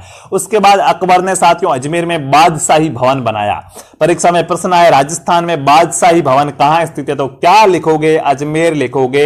अकबर ने बनाया है अजमेर के अंदर बादशाही भवन। भाई ये बादशाह है, मुगल बादशाह अकबर, तो बादशाह बैठा वो भवन बादशाही भवन अकबर ने बनाया अजमेर के अंदर। उसके बाद सहेलियों का बाजार। सर आप कहेंगे हमने सहेलियों का बाजार तो आज दिन तक नहीं पढ़ा, लेकिन सहेलियों की बाड़ी जरूर पढ़ा है साथियों। वो सहेलियों की बाड़ी है, गार्डन है बहुत अच्छा सा, 20 रुपए टिकट है स्टूडेंट्स के लिए, आप जाओ तो कभी क्या देख के आना। यहां पे देखिएगा बात करेंगे क्या है सहेलियों का बाजार या बाजार। तो ये सहेलियों का बाजार या बाजार है वो कहां पे, अजमेर के अंदर है, जबकि सहेलियों की बाड़ी है वो उदयपुर के अंदर। देखिए ये बाजार है, अगर इसकी जगह बाड़ी होता ना कि सहेलियों की बाड़ी कहां पे है तो आप उदयपुर लिखेंगे, याद रखना। प्रश्न में कंफ्यूज नहीं होंगे, सहेलियों की बाड़ी पूछे तो उदयपुर राइट होगा, सहेलियों का बाजार पूछे तो अजमेर राइट होगा, ठीक है। ये अकबर ने बनाया था, सहेलियों का बाजार अकबर के समय बना था। कोस मीनार का निर्माण अकबर के समय अजमेर में एक मीनार बनती है कोस मीनार। ध्यान रखना ये कुतुब मीनार नहीं है, कहते हैं ना हाँ कुतुब मीनार कहां है तो कि दिल्ली में कुत्ता बीमार है कुतुब मीनार, ठीक है, ऐसे नहीं करना है। कोस मीनार है तो कोस मीनार कहां पे है, राजस्थान में अजमेर में स्थित है कोस मीनार, जो अकबर के समय बनी थी। उसके बाद हाँ मैंने कहा था क्या, हाँ इसके आंखों का एक कांटा था भाई, कुछ लोग आंखों के तारे होते हैं, कुछ लोग आंखों के कांटे होते हैं जो क्या आंखों में खटकते रहते हैं। तो उसी प्रकार महाराणा प्रताप जो इनको क्या सीना ठोक के ललकारते थे, अब उनसे युद्ध करना था। हल्दी घाटी का युद्ध भाई, जिसको हाथियों का युद्ध कहा गया, बनास नदी का युद्ध कहा गया, खमनोर का युद्ध कहा गया, पीली, बहुत से नाम है। जब हल्दी घाटी पढ़ेंगे, राजस्थान का इतिहास पढ़ेंगे, बहुत ही अच्छे तरीके से बस पढ़ाएंगे। बस अभी जरूरत है तो आपके सहयोग की, एक बार हमारा स्टूडियो अच्छे से बन जाए तो बहुत अच्छे तरीके से क्या बहुत वीरता भरी कहानियां पढ़ेंगे, इतिहास पढ़ेंगे। अब हल्दी घाटी युद्ध की जो रूपरेखा है वो रूपरेखा साथियों अजमेर दुर्ग के अंदर बैठकर क्या अकबर के किला जो दौलत खाना मैगजीन दुर्ग है अजमेर में बैठकर अकबर ने हल्दी घाटी की रूपरेखा बनाई थी। बात करें कि महाराणा प्रताप ने हल्दी घाटी की रूपरेखा कहां पे बनाई थी, तो साथियों कुंभलगढ़ दुर्ग था महाराणा प्रताप के पास, वहां बैठकर इन्होंने हल्दी घाटी की रूपरेखा बनाई थी। अब चलते हैं आगे, देखिएगा जहांगीर। अब अकबर के बाद जहांगीर भी यहां पे आया भाई अजमेर में, ठीक है। हाँ भाई अकबर गयो हुई जो देखना हूं केड़ो खे अजमेर, कौन आयो, जहांगीर आयो, के करियो जहांगीर आन। साथियों जहांगीर ने मुगल दरबार लगाया था अजमेर के अंदर, कब 1613 से 1616 तक जहांगीर है वो अजमेर के अंदर रहा। यहां पे इसने अपना दरबार लगाया कि अब हम तो अजमेर में रहेंगे, यहीं पे खाएंगे पीएंगे और ऐश करेंगे। जहांगीर यहां पे रहा था 1613 से 1616 तक। अब यहां पे रहा तो भाई कुछ महल वहल का निर्माण भी तो कराएगा ना। तो अजमेर में एक स्थान पड़ता है, आप सभी को पता है, पुष्कर, ठीक है, पुष्कर, बिल्कुल, जहां पे ऊंटों के जो सौंदर्य प्रसाधन की सामग्री है, ऊंटों की सुंदरता, ऊंटों की जो सजावट की सामग्री है वो सबसे ज्यादा यहां पे फेमस है पुष्कर की। याद रखेंगे, जो भी डिटेल है सारी मैं आपको यहां पे जितनी जितनी मुझे और भी एडवांस याद आ रही है सब के सब बताता चलूंगा। अब जहांगीर महल का निर्माण जहांगीर ने कराया, जहांगीरी महल का निर्माण कहां पे, पुष्कर में। तो जहांगीरी महल कहां पे, पुष्कर में है, जहांगीर ने इसका निर्माण कराया। चश्मा ए नूर का निर्माण कराया। आप कहेंगे चश्मा ए नूर क्या है, कुछ लोग इस चश्मा ए नूर को झरना कहते हैं तो कुछ लोग इसको महल कहते हैं। झरना भी है और महल भी है, इसको हम स्पष्ट रूप से आराम से आगे पढ़ेंगे। तो चश्मा ए नूर का निर्माण किसने कराया, जहांगीर ने कराया अजमेर के अंदर। उसके बाद दौलत बाग या सुभाष उद्यान, ये कहां पे प्रश्न आता है, राजस्थान में सुभाष उद्यान कहां पर स्थित है, देखिएगा सुभाष उद्यान, यहां पर हम इसको कह सकते हैं दौलत बाग। तो राजस्थान में साथियों दौलत बाग या सुभाष उद्यान है वो अजमेर में स्थित है, जिसका निर्माण किसने, जहांगीर ने करवाया था। जहांगीर साथियों थोड़ा सा कटरा आदमी था, ठीक है, हाँ कह सकते हैं क्या सनकी था, पागल टाइप था। तो क्या किया इसने, पुष्कर में वराह मंदिर था, इस वराह मंदिर की मूर्ति को क्या कर दिया, पुष्कर झील के अंदर फेंकवा दिया। किस मंदिर से इस मूर्ति को तोड़ दो और क्या कर दो, झील में फेंक दो। तो वराह मंदिर की मूर्ति को पुष्कर झील में किसने फेंकवाया था, जहांगीर ने फेंकवाया था। और साथियों जो ईस्ट इंडिया कंपनी है जो क्या व्यापार करने आई थी लेकिन क्या गुलाम बना के चली गई भाई, तो वही east India company EIC east India company साथियों भारत में व्यापार की अनुमति लेने आई थी। तो भारत के बादशाह से पूछेगी कि हम यहां पे व्यापार करना चाहते हैं। उस समय भारत का बादशाह कौन था, जहांगीर था। जहांगीर कहां पे रहता था, तो अजमेर में रहता था। तो ईस्ट इंडिया कंपनी वाला कहां पे आएगा, अजमेर में आएगा, जहांगीर के दरबार में आएगा। तो साथियों कौन आया था, सर टॉमस रो आया था। बंदे का नाम था, अंग्रेज था, सर टॉमस रो। वो 10 जनवरी 1616 कब आया और कौन आया, दोनों इंपोर्टेंट है, याद रखना, परीक्षा में प्रश्न आता है। सर टॉमस रो है वो साथियों 10 जनवरी 1616 को ईस्ट इंडिया कंपनी की ओर से व्यापार की अनुमति लेने हेतु जहांगीर के दरबार में उपस्थित हुए थे। व्यापार की अनुमति मांगने हेतु कहां पे, जहांगीर के दरबार के अंदर आए थे। कब आए, 10 जनवरी 1616 को। कौन आया, सर टॉमस रो आया, आप याद रखेंगे, ठीक है। बिल्कुल आप ये क्या नोट्स बनाते चलेंगे, साथ साथ में नहीं बना पा रहे हो बाद में आप वीडियो को पुनः देख लेना, बीच में पॉज करके क्या नोट्स बनाते चलेंगे, क्योंकि साथियों PDF है वो क्या अल्टरनेटिव है, दूसरे फील्ड की है। यहां पे आपसे क्या साथ लगभग शेयर नहीं हो पाएगी, और होगी तो आपको टेलीग्राम ग्रुप में मिल जाएगी, आप ज्वाइन कर लीजिएगा, डिस्क्रिप्शन में आपको लिंक मिल जाएगा, ठीक है। अब उसके बाद शाहजहां पढ़ेंगे, क्या शाहजहां भी साथियों यहां पे आए थे, ठीक है। अब 3 शासक मुख्य तो इंपोर्टेंट है यहां पे, अकबर, अकबर के बाद जहांगीर और जहांगीर के बाद शाहजहां। इनका अजमेर से क्या अच्छा सा संबंध रहा है, तो इनको हम अजमेर के अंदर अवश्य पढ़ेंगे। मैंने कहा था ना A to Z क्लियर करेंगे। बहुत राजस्थान जीके क्या, हाँ जो इनको जीके याद नहीं रहता है ना, कि पूरे राजस्थान का जीके याद नहीं रहता, क्योंकि अभी आता है महाराणा प्रताप कहां चित्तौड़ में रहते थे, मेवाड़ उनकी राजधानी था, ओके। उसके बाद आता है कि साथियों क्या हल्दी घाटी का युद्ध महाराणा प्रताप ने कहां पे, अब चित्तौड़ से सर राजसमंद भेज दिया, जिला चेंज हो गया, काम नहीं है या भूल जाएंगे। एक एक जिले को अच्छे से पढ़ेंगे तब आपको अवश्य याद रहेगा। तो शाहजहां ने क्या किया साथियों, 12 दरी का निर्माण कराया। अब आप कहेंगे ये 12 दरी क्या है, शाहजहां ने 12 दरी का निर्माण कराया। प्रश्न आता है 12 दरी कहां पे है, अजमेर में है। निर्माण किसने कराया, शाहजहां ने कराया। क्या है ये 12 दरी, साथ ही जो आना सागर झील है पहले से हम बात कर चुके हैं, अर्णोराज ने जो क्या आना सागर झील बनाई थी, आना जी ने, उस आना सागर झील के किनारे 12 सफेद संगमरमर के 12 खंबे लगा के एक छतरी वतरी ऐसी बना दिया, छतरी टाइप का 12 खंबे लगा दिए व्हाइट संगमरमर के, किसने, शाहजहां ने। जिसको क्या कहा गया, 12 खंबे है तो 12 दरी कहा गया। क्या कहा गया, 12 दरी कहा गया। तो यहां पे शाहजहां के लिए एक ही चीज इंपोर्टेंट है, 12 दरी का निर्माण कराया था अजमेर के अंदर शाहजहां ने, वो आप याद रखेंगे। और जो भी वगैरह युद्ध वगैरह हुए थे, एक दोराई का युद्ध हुआ था इतिहास के अंदर, हिंद मुगलों से संबंधित था। तो ये दोराई का युद्ध स्थल है, ये युद्ध दोराई युद्ध स्थल, देखिए युद्ध स्थल पूछे जाते हैं, खानवा कहां पे, बयाना कहां पे है, ऐसे आपको याद रखना पड़ता है। बांडी कहां पे, खातौली कहां पे है, ठीक है, पानीपत कहां पे, अभी मैंने बताया तराइन कहां पे, युद्ध स्थल है ना। तो जहां पे युद्ध हुआ वो युद्ध स्थल किस जिले में पड़ता है वो याद रखना जरूरी है। तो अजमेर के अंदर एक युद्ध स्थल था दोराई, तो दोराई के जो भी युद्ध हुए वो कहां पे, अजमेर में हुए हैं। दोराई युद्ध स्थल पूछ ले, दोराई युद्ध स्थल कहां पर स्थित है, तो आप याद रखेंगे अजमेर के अंदर है दोराई युद्ध स्थल। दोराई स्थान कहां पर, अजमेर में है। ये क्या है, युद्ध स्थल है, यहां पे युद्ध हुआ था, वो आप यहां पे याद रखेंगे। कहा था कि अजमेर है वो क्या है, सांप्रदायिक सद्भावना का संगम है। यहाँ पे हिंदुओं के पर्यटन स्थल भी आपको मिलेंगे, मुस्लिमों के भी मिलेंगे, और जो जैन धर्म है उनके भी मिलेंगे। यानी कि देखिए सबसे पहले यहाँ पे बात आएगी अब्दुल्ला खां और बीबी का मकबरा। अब्दुल्ला खां का मकबरा साथियों वो भी अजमेर के अंदर है। ये देखिए अब ये वन लाइनर है, यहाँ पे सीधा प्रश्न आएगा एग्जाम में, बीबी का मकबरा कहाँ है। तो यहाँ पे अब देखिए इतिहास में कुछ समझने वाली बात है कि इसने इस पे अटैक किया तो ये विजयी रहा, ये हारा तो इसके हारने के कारण क्या थे, ये जीता तो इसके जीतने के कारण क्या थे। लेकिन यहाँ पे ऐसा कुछ नहीं है, यहाँ पे आपको वन लाइनर याद रखना होगा, आपको पढ़ना होगा कि अब्दुल्ला खां और जो बीबी का मकबरा है ये अजमेर के अंदर स्थित है। इस चीज को साथियों आप क्या करेंगे, अच्छे से याद रखेंगे। उसके बाद साथियों इस मकबरे की विशेषता क्या है, जो अब्दुल्ला खां या बीबी का मकबरा, इसकी विशेषता है कि यह मकबरा है वो सफेद संगमरमर से निर्मित है, सफेद संगमरमर से बना हुआ है ये मकबरा, ठीक है। एग्जाम में सीधा सा प्रश्न आएगा, कंफ्यूज मत होइएगा कि बीबी का मकबरा कहां है, आप लिखेंगे अजमेर। उसके बाद बापूगढ़ या बजरंगगढ़, ये क्या है भाई, देखिएगा अजमेर के अंदर एक स्थान है जिसको बापूगढ़िया क्या, बापूगढ़िया बजरंगगढ़ के नाम से जाना जाता है। अब इसको क्या है, ये क्या, देखिएगा बजरंगगढ़ इसको क्यों कहा जाता है? तो साथियों बजरंगबली आप सभी जानते हैं क्या? हाँ, पवन पुत्र हनुमान जिनको हम क्या बजरंगबली भी कहते हैं। तो बालाजी या हनुमान जी का यहाँ पे क्या है, मंदिर बना हुआ है। बालाजी या हनुमान जी का मंदिर बना हुआ है, इसलिए इसे क्या कहा जाएगा, इसलिए इसको बजरंगगढ़ कहा जाता है। कहाँ पे? अजमेर के अंदर है बजरंगगढ़ अजमेर। इसको साथियों दूसरा है वो बापूगढ़ भी कहा जाता है। अब आप कहेंगे इसको बापूगढ़ क्यों कहा जाता है? तो यहाँ पे मैं आपको एक लाइन बताना चाहूंगा कि जो मराठा सरदार बापू सिंधिया है उसने इसको बनाया था, इस मंदिर को उसने बनाया, इसलिए इसको बापूगढ़ भी कहा जाएगा। जो मराठा सरदार था सिंधिया, बापू सिंधिया, तो बापू सिंधिया ने इसको बनाया, इसलिए इसको बापूगढ़ भी कहा जाता है। और उसके साथ साथ आपको याद रखना है कि इसको बजरंगगढ़ भी कहा जाएगा क्योंकि यहाँ पे क्या है, बालाजी हनुमान जी का मंदिर है और ये स्थित है अजमेर के अंदर। आप याद रखेंगे बापूगढ़ है वो राजस्थान में कहां पर स्थित है, अजमेर के अंदर स्थित है। उसके बाद बहुत ही फेमस है जो एग्जाम में कई बार पूछा गया है और आगे भी क्या है पूछने के बहुत ही चांसेज है, आप इसको क्या करेंगे, अंडरलाइन कर लेंगे। चश्मा ए नूर कहां पर स्थित है?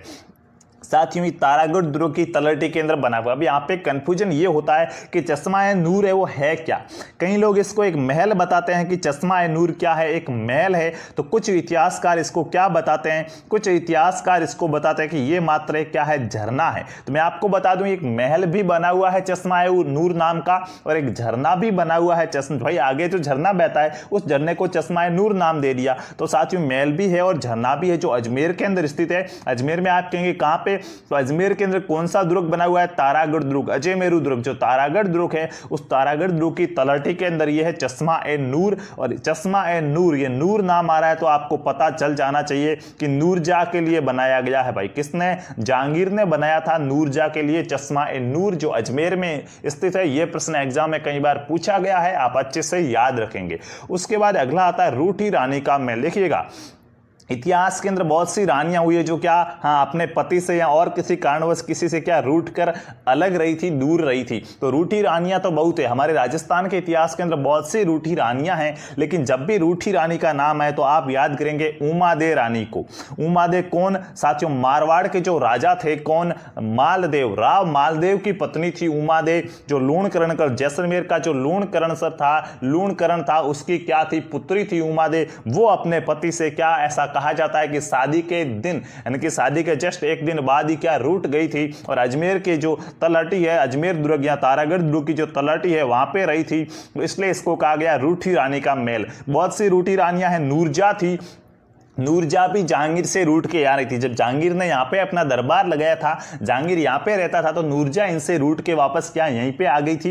लेकिन इसको नूरजहां के लिए रूठी रानी का महल नहीं कहा जाता है, उमादे के लिए रूठी रानी का महल कहा जाएगा। तो जब भी एग्जाम में प्रश्न आए कि रूठी रानी के नाम से कौन प्रसिद्ध है तो आप याद रखना उमादे को रूठी रानी कहा जाता है। ये चीज आप क्या करेंगे, याद रखेंगे। बाकी नूरजहां से, जो नूरजहां है, नूरजहां भी जहांगीर से रूठ कर यहाँ रही थी और जहांगीर है वो नूरजहां को लगभग कितनी बार, लगभग जहांगीर है वो 21 बार मनाने के लिए आया था नूरजहां को, लेकिन नूरजहां नहीं मानी। फिर जब जहांगीर ने वापस दिल्ली जाने का फैसला कर लिया तो नूरजहां भी इनके साथ साथ यहां से चली जाती है। इस बात को आप याद रखेंगे। ये था रूठी रानी का महल जो अजमेर के अंदर है। उसके बाद घोड़े की मजार। अब यहां से एक प्रश्न एग्जाम में बनता है जो क्या बहुत ही इंटरेस्टिंग है, अच्छा है। आप कहेंगे ऐसा क्या प्रश्न जो एग्जाम में बनता है यहां से, तो यहां पे देखिएगा घोड़े की मजार पढ़ रहे हैं, आप सभी को पता है घोड़े की मजार है। लेकिन ये घोड़े की मजार है वो नॉर्मल नहीं है, क्योंकि यहां पे देखिए घोड़ा आया है। सबसे पहले तो घोड़ा किनका है, तो घोड़ा है मीरान साहब का घोड़ा। ये भी कहां पे है साथियों, ये तारागढ़ दुर्ग के अंदर है। ये बात आप याद रखेंगे,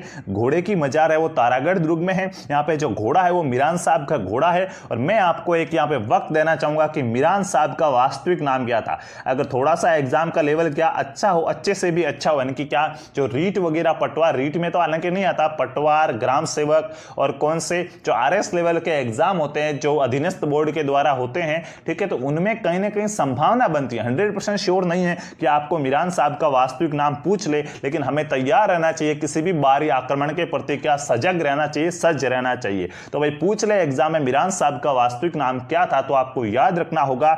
यह आप कमेंट में लिखेंगे मीरान साहब का वास्तविक नाम क्या था, आगे मैं आपको बताऊंगा। उसके बाद यहाँ पे प्रश्न क्या बनता है एग्जाम में, तो देखिएगा एकमात्र घोड़े की मजार जहां पे क्या दाल चढ़ाई जाती, साथियों यहां पे कहा जाता है कि चने की दाल चढ़ाई जाती है। ऐसी एकमात्र घोड़े की मजार है जहां पे क्या चने की या दाल चढ़ाई जाती। दाल कहां पे, ऐसी घोड़े की मजार जहां पे दाल चढ़ाई जाती थी। आप याद रखेंगे अजमेर के अंदर जो तारागढ़ दुर्ग में घोड़े की मजार है, मीरान साहब के घोड़े की मजार है, वहां पे दाल चढ़ाई जाती है। इस बात को आप याद रखेंगे, ये प्रश्न यहां से बनता है। और देखिएगा मैंने आपसे कहा था कि मीरान साहब का मूल नाम या वास्तविक नाम क्या था, तो मेरे हिसाब से आप कमेंट कर चुके होंगे तो कर लीजिएगा। मीरान साहब का जो वास्तविक या मूल नाम था वो था मीर सैयद खिंगस्वार। क्या था साथियों, मीर सैयद खिंगस्वार है वो मीरान साहब का मूल या वास्तविक नाम था, जो आप याद रखेंगे। अब देखिएगा नेक्स्ट क्या है, यहां से हाथी भाटा है। अब यह हाथी भाटा भाई क्या है, तो देखिएगा साथियों, एक पत्थर है, हाथी बना हुआ है पत्थर का, तो उसको कहा गया, देखिए हम पत्थर को भाटा कहते हैं ना हमारी भाषा में, नॉर्मल भाषा में, तो हाथी है पत्थर का बना हुआ है, इसलिए हाथी भाटा कहा गया। तो ये यहाँ पे पढ़ने की क्या जरूरत थी साथियों। एग्जाम में अगर पूछ रहे ना हाथी भाटा कहाँ स्थित है, तो देखिए हाथी भाटा है वो अजमेर के अंदर भी है और ये टोंक में भी है। टोंक में भी इसी प्रकार एक क्या पत्थर का हाथी बना हुआ है जो क्या पर्यटन की दृष्टि से महत्वपूर्ण है। तो याद रखना हाथी भाटा अजमेर में भी है और टोंक में भी है। इस चीज को आप यहाँ पे क्या करेंगे, याद रखेंगे। जब भी आपको हाथी भाटा का प्रश्न पूछे तो आप इसको याद रखना, टोंक और अजमेर, इस चीज को आपको याद रखना होगा।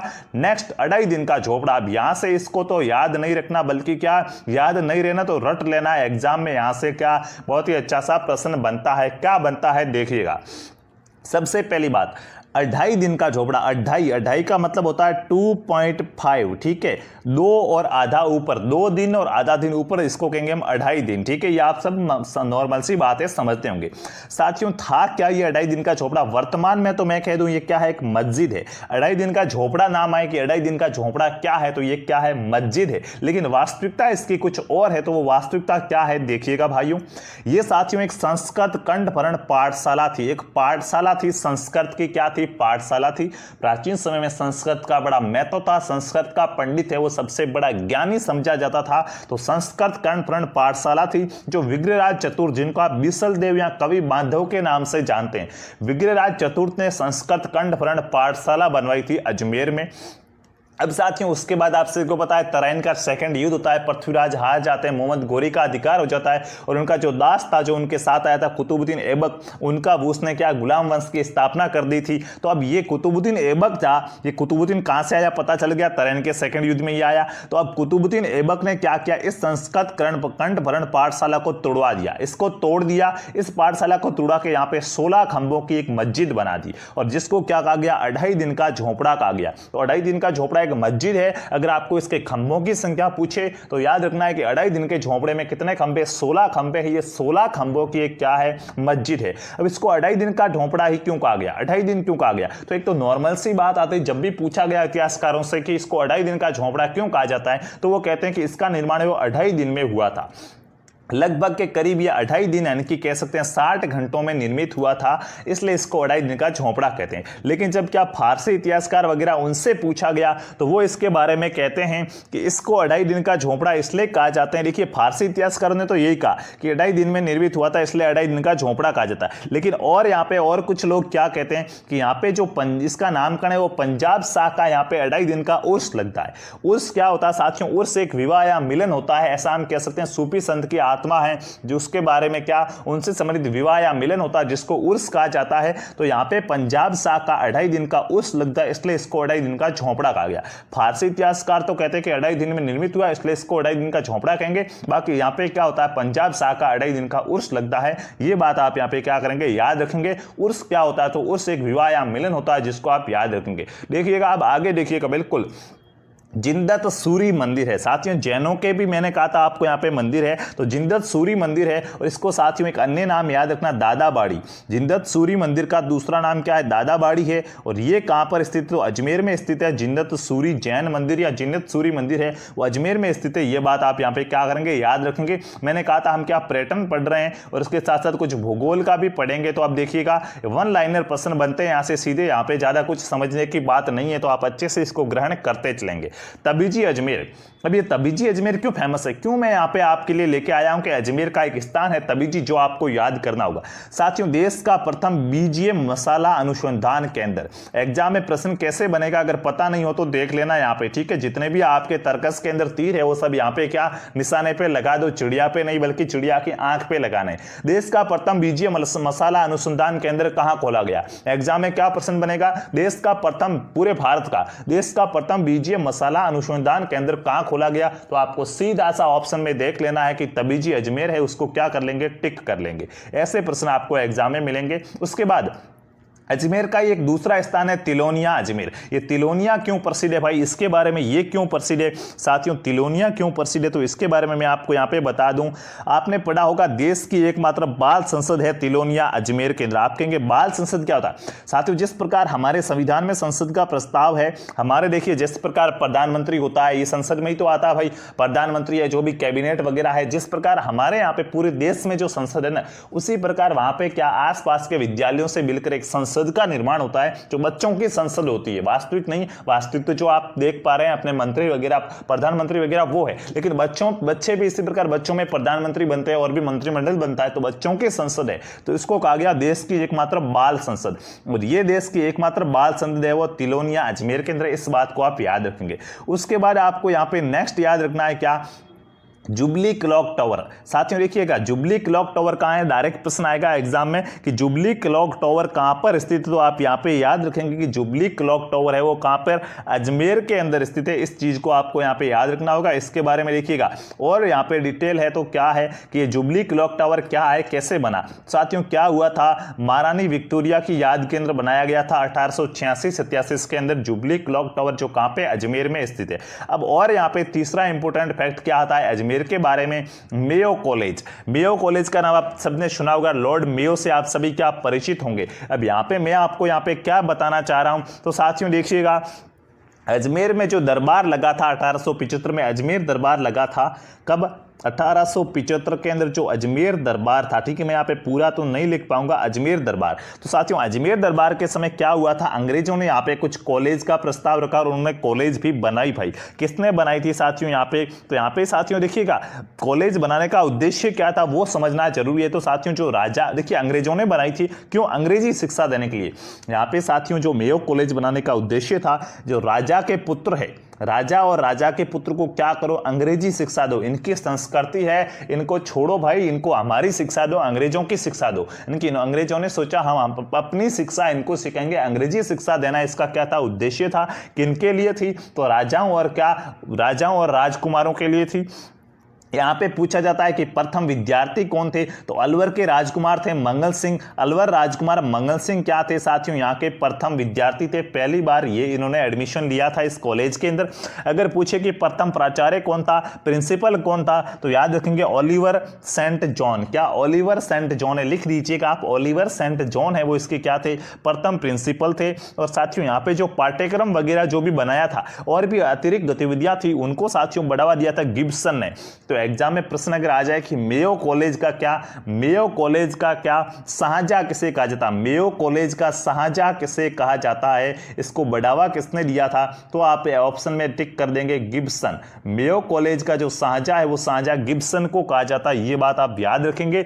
और इसको साथियों क्या, ये किसने कहा था मेयो कॉलेज का शाहजहां गिब्सन को, तो यहाँ पे जो उप प्राचार्य थे दानमल, उन्होंने कहा था। इस चीज को आपको यहाँ पे याद रखना, मेयो कॉलेज के बारे में आपको इतनी जानकारी क्या याद रखनी होगी। उसके बाद आप सभी जानते हैं सम्राट पृथ्वीराज चौहान, तराइन का प्रथम और सेकंड युद्ध इनसे संबंधित है। जो क्या, तराइन का जो द्वितीय युद्ध था वो क्या भारतीय इतिहास में एक मील का पत्थर साबित हुआ है, निर्णायक युद्ध साबित हुआ है। तो साथियों यहाँ पे बना हुआ है पृथ्वीराज, सम्राट पृथ्वीराज चौहान स्मारक, जो 13 सितंबर 1996 को देश को समर्पित किया गया। इसमें मेरे को 100% विश्वास है आप गलत नहीं होंगे, क्योंकि जब भी पृथ्वीराज चौहान का नाम आएगा आप अजमेर की तरफ आएंगे तो ये बना हुआ है अजमेर केंद्र।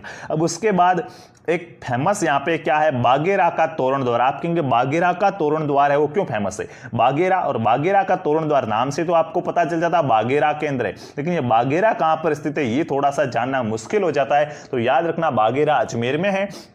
बाघेरा का जो तोरण द्वार है वो अजमेर के अंदर स्थित है और ये तोरण द्वार फेमस इसलिए कि ढोला मारू की जो प्रेम कथा आप सबने देखी होगी, सुनी होगी, तो ढोला मारू प्रेम कथा का साक्षी है बाघेरा का तोरण द्वार। उसके बाद एक आता है टुकड़ा का मकबरा, तो टुकड़ा का मकबरा, बीबी का मकबरा, ये सब हम देखिए बीबी का मकबरा तो हम सीधा अजमेर लिखेंगे, लेकिन अगर आए टुकड़ा का मकबरा कहां पर स्थित है तो याद रखना जो टुकड़ा का मकबरा है ये स्थित है किशनगढ़ के अंदर। किशनगढ़ शैली जो चित्रशैली है उसको भी हम पढ़ेंगे। टुकड़ा का मकबरा है वो कहां पर, किशनगढ़ में स्थित है। इस चीज को आप क्या करेंगे, याद रखेंगे, ठीक है। उसके बाद संतोष बावला की छतरी कहां है, कौन थे ये संतोष बावला, तो संतोष बावला एक मराठा सरदार थे। कौन थे, संतोष बावला मराठा सरदार थे और इनकी छतरी भी बनी हुई है पुष्कर में। कहीं ना कहीं मराठाओं का पुष्कर से यानी कि अजमेर से संबंध रहा, इसलिए तो पहले और भी मराठा के बारे में जो बापूगढ़ आया था वो आया था, जो मराठा बापू द्वारा बनाया गया था, और अब संतोष बावला की छतरी आ रही है पुष्कर में। ये संतोष बावला भी मराठा सरदार थे, मतलब यहाँ पे मराठाओं का भी हस्तक्षेप रहा है। इस चीज को आप क्या करेंगे, याद रखेंगे। उसके बाद नेक्स्ट प्रश्न यहाँ पे आता है आंतेड़ की छतरियां। अब देखिएगा साथियों, ये छतरियां कहीं ना कहीं एग्जाम में एक प्रश्न लेके आपके लिए आ जाती है। छतरियों से आपको एक प्रश्न एग्जाम में देखने को क्या मिल जाता है कि कहां पे कौन सी छतरी है। तो यहां पे आपको साथियों याद रखना होगा कि आंतेड़ की छतरियां ये एक शमशान है, किनका, जो दिगंबर जैन है, दिगंबर जैनों का क्या है, शमशान है जो अजमेर में स्थित है। यहाँ पे शमशान है दिगंबर जैनों का, ये चीज तो आपको याद रखनी है। लेकिन एग्जाम में प्रश्न यहाँ से आपको क्या पूछेगा, एग्जाम में यहाँ से सीधा सा आपके लिए प्रश्न बनेगा कि आंतेड़ की छतरियां कहां पर स्थित है, तो आप अजमेर लिखेंगे। उनके साथ साथ और भी बहुत सी फेमस छतरियां हैं जिनको आपको याद कर लेना चाहिए। जैसे आप कह सकते हैं कि जो जयपुर के अंदर कौन सी गैटोर की थी, उदयपुर में जो आपकी आहड़ या महाशतिया थी, और जैसलमेर की याद कीजिए आप, बूंदी अलवर की याद कीजिए जो क्या है फेमस है। अलग से मैं इनके बारे में आपको लिखाऊंगा। यहाँ पे अजमेर पढ़ रहे तो अजमेर में जो छतरियां हैं वो आंतेड़ की छतरियां हैं जो दिगंबर जैनों का सही शमशान है। अब हम पढ़ेंगे साथियों क्या ब्यावर पढ़ने वाले हैं। मैंने कहा था जहां पे कुछ चीजें इंपॉर्टेंट हैं उनको हमें क्या अच्छे से पढ़ना होगा। ब्यावर, तो देखिए ब्यावर के बारे में अगर मैं तो आपको शॉर्ट एक स्टोरी बताना चाहूं ब्यावर की, तो स्टोरी कुछ यूं है कि साथियों यहाँ पे एक क्षेत्र था और इस क्षेत्र पर किनका अधिकार था, मेर जाति का। यहाँ पे देखिए अजमेर में आता है और अजमेर के अंदर यहाँ पे एक जाति थी, जो ब्यावर क्षेत्र में एक जाति थी मेर जाति। इस मेर जाति का इस क्षेत्र पर ब्यावर क्षेत्र है, जो ब्यावर पर क्या था, अपना कब्जा था, आतंक था, ऐसे कह सकते हैं। यहाँ पे आतंक था, इस पहले भाई ब्यावर नहीं था, यहाँ पे एक इलाका हुआ करता था इस प्रकार, और उसके अंदर मेर जाति का आतंक था। यहाँ पे अंग्रेजों की जो भी ट्रेनें व्रेनें चलती थी, जो भी धन दौलत लेके जाते थे अंग्रेज, वो ये क्या करते थे, इनको लूट लेते थे। यहाँ पे अंग्रेजों की जो भी वाहन वगैरह, अंग्रेजों का और भी भाई इनका काम था लूटना, तो एक प्रकार से ये क्या थे, चोरी करते थे। यहाँ पे अंग्रेजों की ट्रेन वगैरह को ये लूटते थे। तो अब यहाँ पे कर्नल डिक्सन थे भाई, कौन, 1850 के अंदर क्या क्रांति भी होने वाली थी 57 की, और माहौल बिगड़ रहा था, आंदोलन हो रहे थे। तो 1850 में कर्नल डिक्सन ने सोचा कि क्यों नहीं यहाँ पे अपना कब्जा कर लिया जाए, ताकि यहाँ पे क्या किया जाए, इन मेर जाति और जो आतंक है जहां से हमें नुकसान पहुंच रहा है उसको कम किया जा सके। तो एरिक डिक्सन ने यहाँ पे एक शहर की, यहाँ पे एक किला विला बना के इसकी स्थापना की थी। तो ब्यावर है वो किसके द्वारा बसाया गया है, तो 1850 में ब्यावर है वो Eric Dixon, sorry colonel Dixon द्वारा बसाया गया है। ये चीज आप याद रखेंगे, ब्यावर है वो कर्नल डिक्सन द्वारा बसाया गया है। और यहाँ पे जयपुर की तरह इसकी भी विशेषता है, जयपुर में आप जाएंगे तो देखेंगे कि जयपुर की सड़कें वो 90 डिग्री के कोण पे काटती है। जैसे ये कोई सड़क जा रही थी, दूसरी सड़क है, तो वो ऐसे नहीं है, जयपुर के अंदर सड़क आपको ऐसे नहीं मिलेगी, सीधी वो 90 डिग्री के कोण पे काटेगी। यानी कि जयपुर की सड़कें जिस प्रकार 90 डिग्री के कोण पर काटती है, उसी प्रकार ब्यावर की सड़कें हैं वो भी 90 डिग्री के कोण पे काटती है। ये आप याद रखेंगे, समकोण पर काटती है। और यहाँ पे साथियों दो दुर्ग बनाए गए थे, टोडगढ़ दुर्ग, एक दुर्ग का नाम हो जाएगा टोडगढ़ दुर्ग, जिसको बोरासवाड़ा दुर्ग भी कहा जाता है। टोडगढ़ दुर्ग है जो जेम्स टोड ने बनाया था, कर्नल जेम्स टोड, जो राजस्थान का इतिहास लिखते, जिन्हें हम घोड़े वाले बाबा कहते हैं, राजस्थान के इतिहास का जनक कहते हैं। तो टोडगढ़ दुर्ग, और टोडगढ़ दुर्ग का दूसरा नाम है बोरासवाड़ा का दुर्ग। और एक दुर्ग और है यहाँ पे भीमगढ़ दुर्ग। और ये देखिएगा टोडगढ़ दुर्ग, जिसको बोरासवाड़ा दुर्ग भी कहते हैं, और भीमगढ़ दुर्ग, ये दोनों दुर्ग है वो कर्नल जेम्स टोड द्वारा बनाया गया है। ये चीज आप क्या करेंगे, ध्यान रखेंगे। उसके बाद पढ़ेंगे हम किशनगढ़। ब्यावर के बारे में हमें इतना पढ़ना था जो हमने पढ़ दिया, आप किशनगढ़ के बारे में पढ़े। तो किशनगढ़ साथियों देखिएगा, जो राठौड़ वंश था, बीकानेर, देखिए जोधपुर के राठौड़ थे, वो जोधपुर के राठौड़ों की शाखाओं से वापस बीकानेर में राठौड़ वंश की स्थापना हुई, और बीकानेर के राठौड़ों ने वापस कहां पे, किशनगढ़ पे राज किया, और वहां पे भी राठौड़ वंश की स्थापना की। तो किशनगढ़ के अंदर जिस राजवंश का शासन रहा है वो राजवंश आपका हो जाएगा राठौड़ वंश। यहाँ पे किसने राज किया, राठौड़ राजवंश ने राज किया। किशनगढ़ है और नाम से आपको स्पष्ट होना चाहिए किशन सिंह। किशनगढ़ किसने बसाया, तो किशन सिंह राठौड़ द्वारा बसाया गया शहर था किशनगढ़, इसलिए इसको किशन किशनगढ़ नाम दिया गया। अब से आप यह बताइएगा कि यहाँ से एग्जाम में प्रश्न क्या बनता है। तो यहाँ पे एग्जाम में जो प्रश्न बनता है ना कहीं 100% संभावना बनती है कि यार किशनगढ़ से प्रश्न आए। तो पहली चीज तो किशनगढ़ की चित्रशैली है, और दूसरी चीज है वो यहाँ से प्रश्न बनने के चांसेस ज्यादा होते हैं कि राजस्थान में सबसे बड़ी, राजस्थान की नहीं बल्कि साथियों एशिया की सबसे बड़ी मंडी है ये, और राजस्थान में सबसे बड़ी संगमरमर की मंडी, या संगमरमर को हम मार्बल भी कह सकते हैं। तो राजस्थान में सबसे बड़ी संगमरमर मंडी या मार्बल मंडी है, वो मार्बल मंडी कौन सी है? किशनगढ़ की मार्बल मंडी है, और इसको साथियों एशिया की सबसे बड़ी मंडी माना गया है। जो किशनगढ़ की मार्बल मंडी है, इस किशनगढ़ की मार्बल मंडी को क्या कहा गया? एशिया की सबसे बड़ी मंडी कहा गया है। इस चीज का आप ध्यान रखेंगे, और ये स्थित है किशनगढ़ के अंदर। तो राजस्थान में सबसे बड़ी मार्बल मंडी कहां पर है? संगमरमर मंडी। बड़ी की बात की है साथियों, हम राजसमंद में भी पढ़ेंगे इसके बारे में, मार्बल मंडी के बारे में, लेकिन ये बड़ी नहीं है। बड़ी या पूछे तो किशनगढ़ में हो जाएगा, ये एशिया की भी सबसे बड़ी मार्बल मंडी है। उसके बाद किशनगढ़ में और क्या है? तो साथियों नवग्रहों का मंदिर, नवग्रहों का एक साथ मंदिर राजस्थान में कहीं पर भी नहीं है, सिर्फ एक स्थान पर है, वो है किशनगढ़। तो राजस्थान का एकमात्र जो नवग्रह मंदिर है, राजस्थान का एकमात्र नवग्रह मंदिर है, ये नवग्रह मंदिर स्थित है किशनगढ़ के अंदर। इस चीज को आप याद रखेंगे, राजस्थान का एकमात्र नवग्रह मंदिर कहां पर हो जाएगा? किशनगढ़ के अंदर हो जाएगा। उसके बाद यहां पे और भी मंदिर है, एक मंदिर है काचरिया मंदिर। अब ये काचरिया मंदिर क्या है, इसको हमें यहाँ पे क्यों पढ़ना पड़ रहा है? आप कहेंगे नाम से तो ये हमें इंपोर्टेंट नहीं लग रहा है। नाम से इंपोर्टेंट, देखिए कुछ चीजें साथियों ऐसी होती है जिंदगी के अंदर जो नाम से इंपोर्टेंट भला ही नहीं हो, लेकिन काम से इंपोर्टेंट होती है, और जब काम से इंपोर्टेंट हो जाए तो नाम से तो अपने आप इंपोर्टेंट होना ही स्वाभाविक है।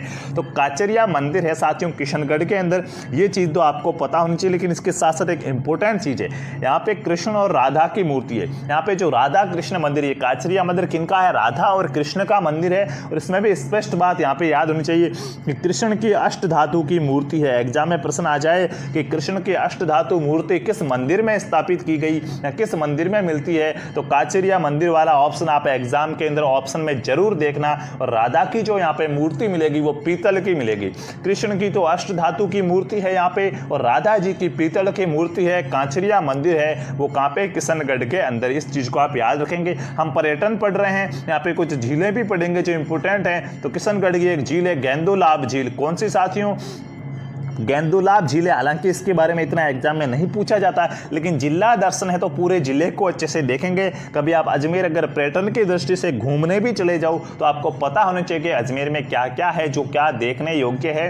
तो यहाँ पे देखिए हम सिलीसेट झील तो पढ़ेंगे, वो तो ज्यादा इंपॉर्टेंट ही है, लेकिन यहाँ पे गेंदोलाब झील है वो भी किशनगढ़, हमें यहाँ पे किशनगढ़ पढ़ना है तो किशनगढ़ आप याद रखेंगे। उसके बाद फूल महल है किशनगढ़ के अंदर। साथियों क्या फूल महल है? फूलों की मंडी भी थी, और फूल महल है वो भी कहाँ पर? किशनगढ़ के अंदर स्थित है। इस चीज को आप क्या करेंगे? याद रखेंगे।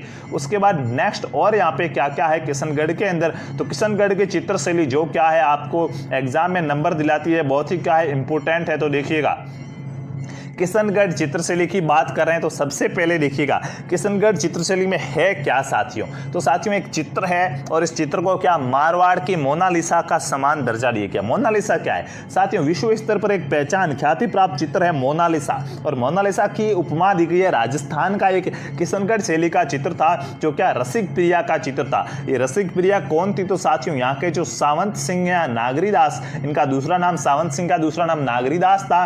तो सावंत सिंह या नागरीदास की प्रेमिका थी, प्रेसी थी कौन? रसिक प्रिया। और रसिक प्रिया का चित्र बनाया था किसने? नियाल चंद ने रसिक प्रिया का चित्र बनाया, और इस चित्र को इतना अच्छे तरीके से बनाया गया कि इसको मारवाड़ की मोनालिसा कहा गया था। अब इसको प्रकाश में किसने लाया? ये बात तो सही है, चित्रकार नियाल चंद ने पता चल गया।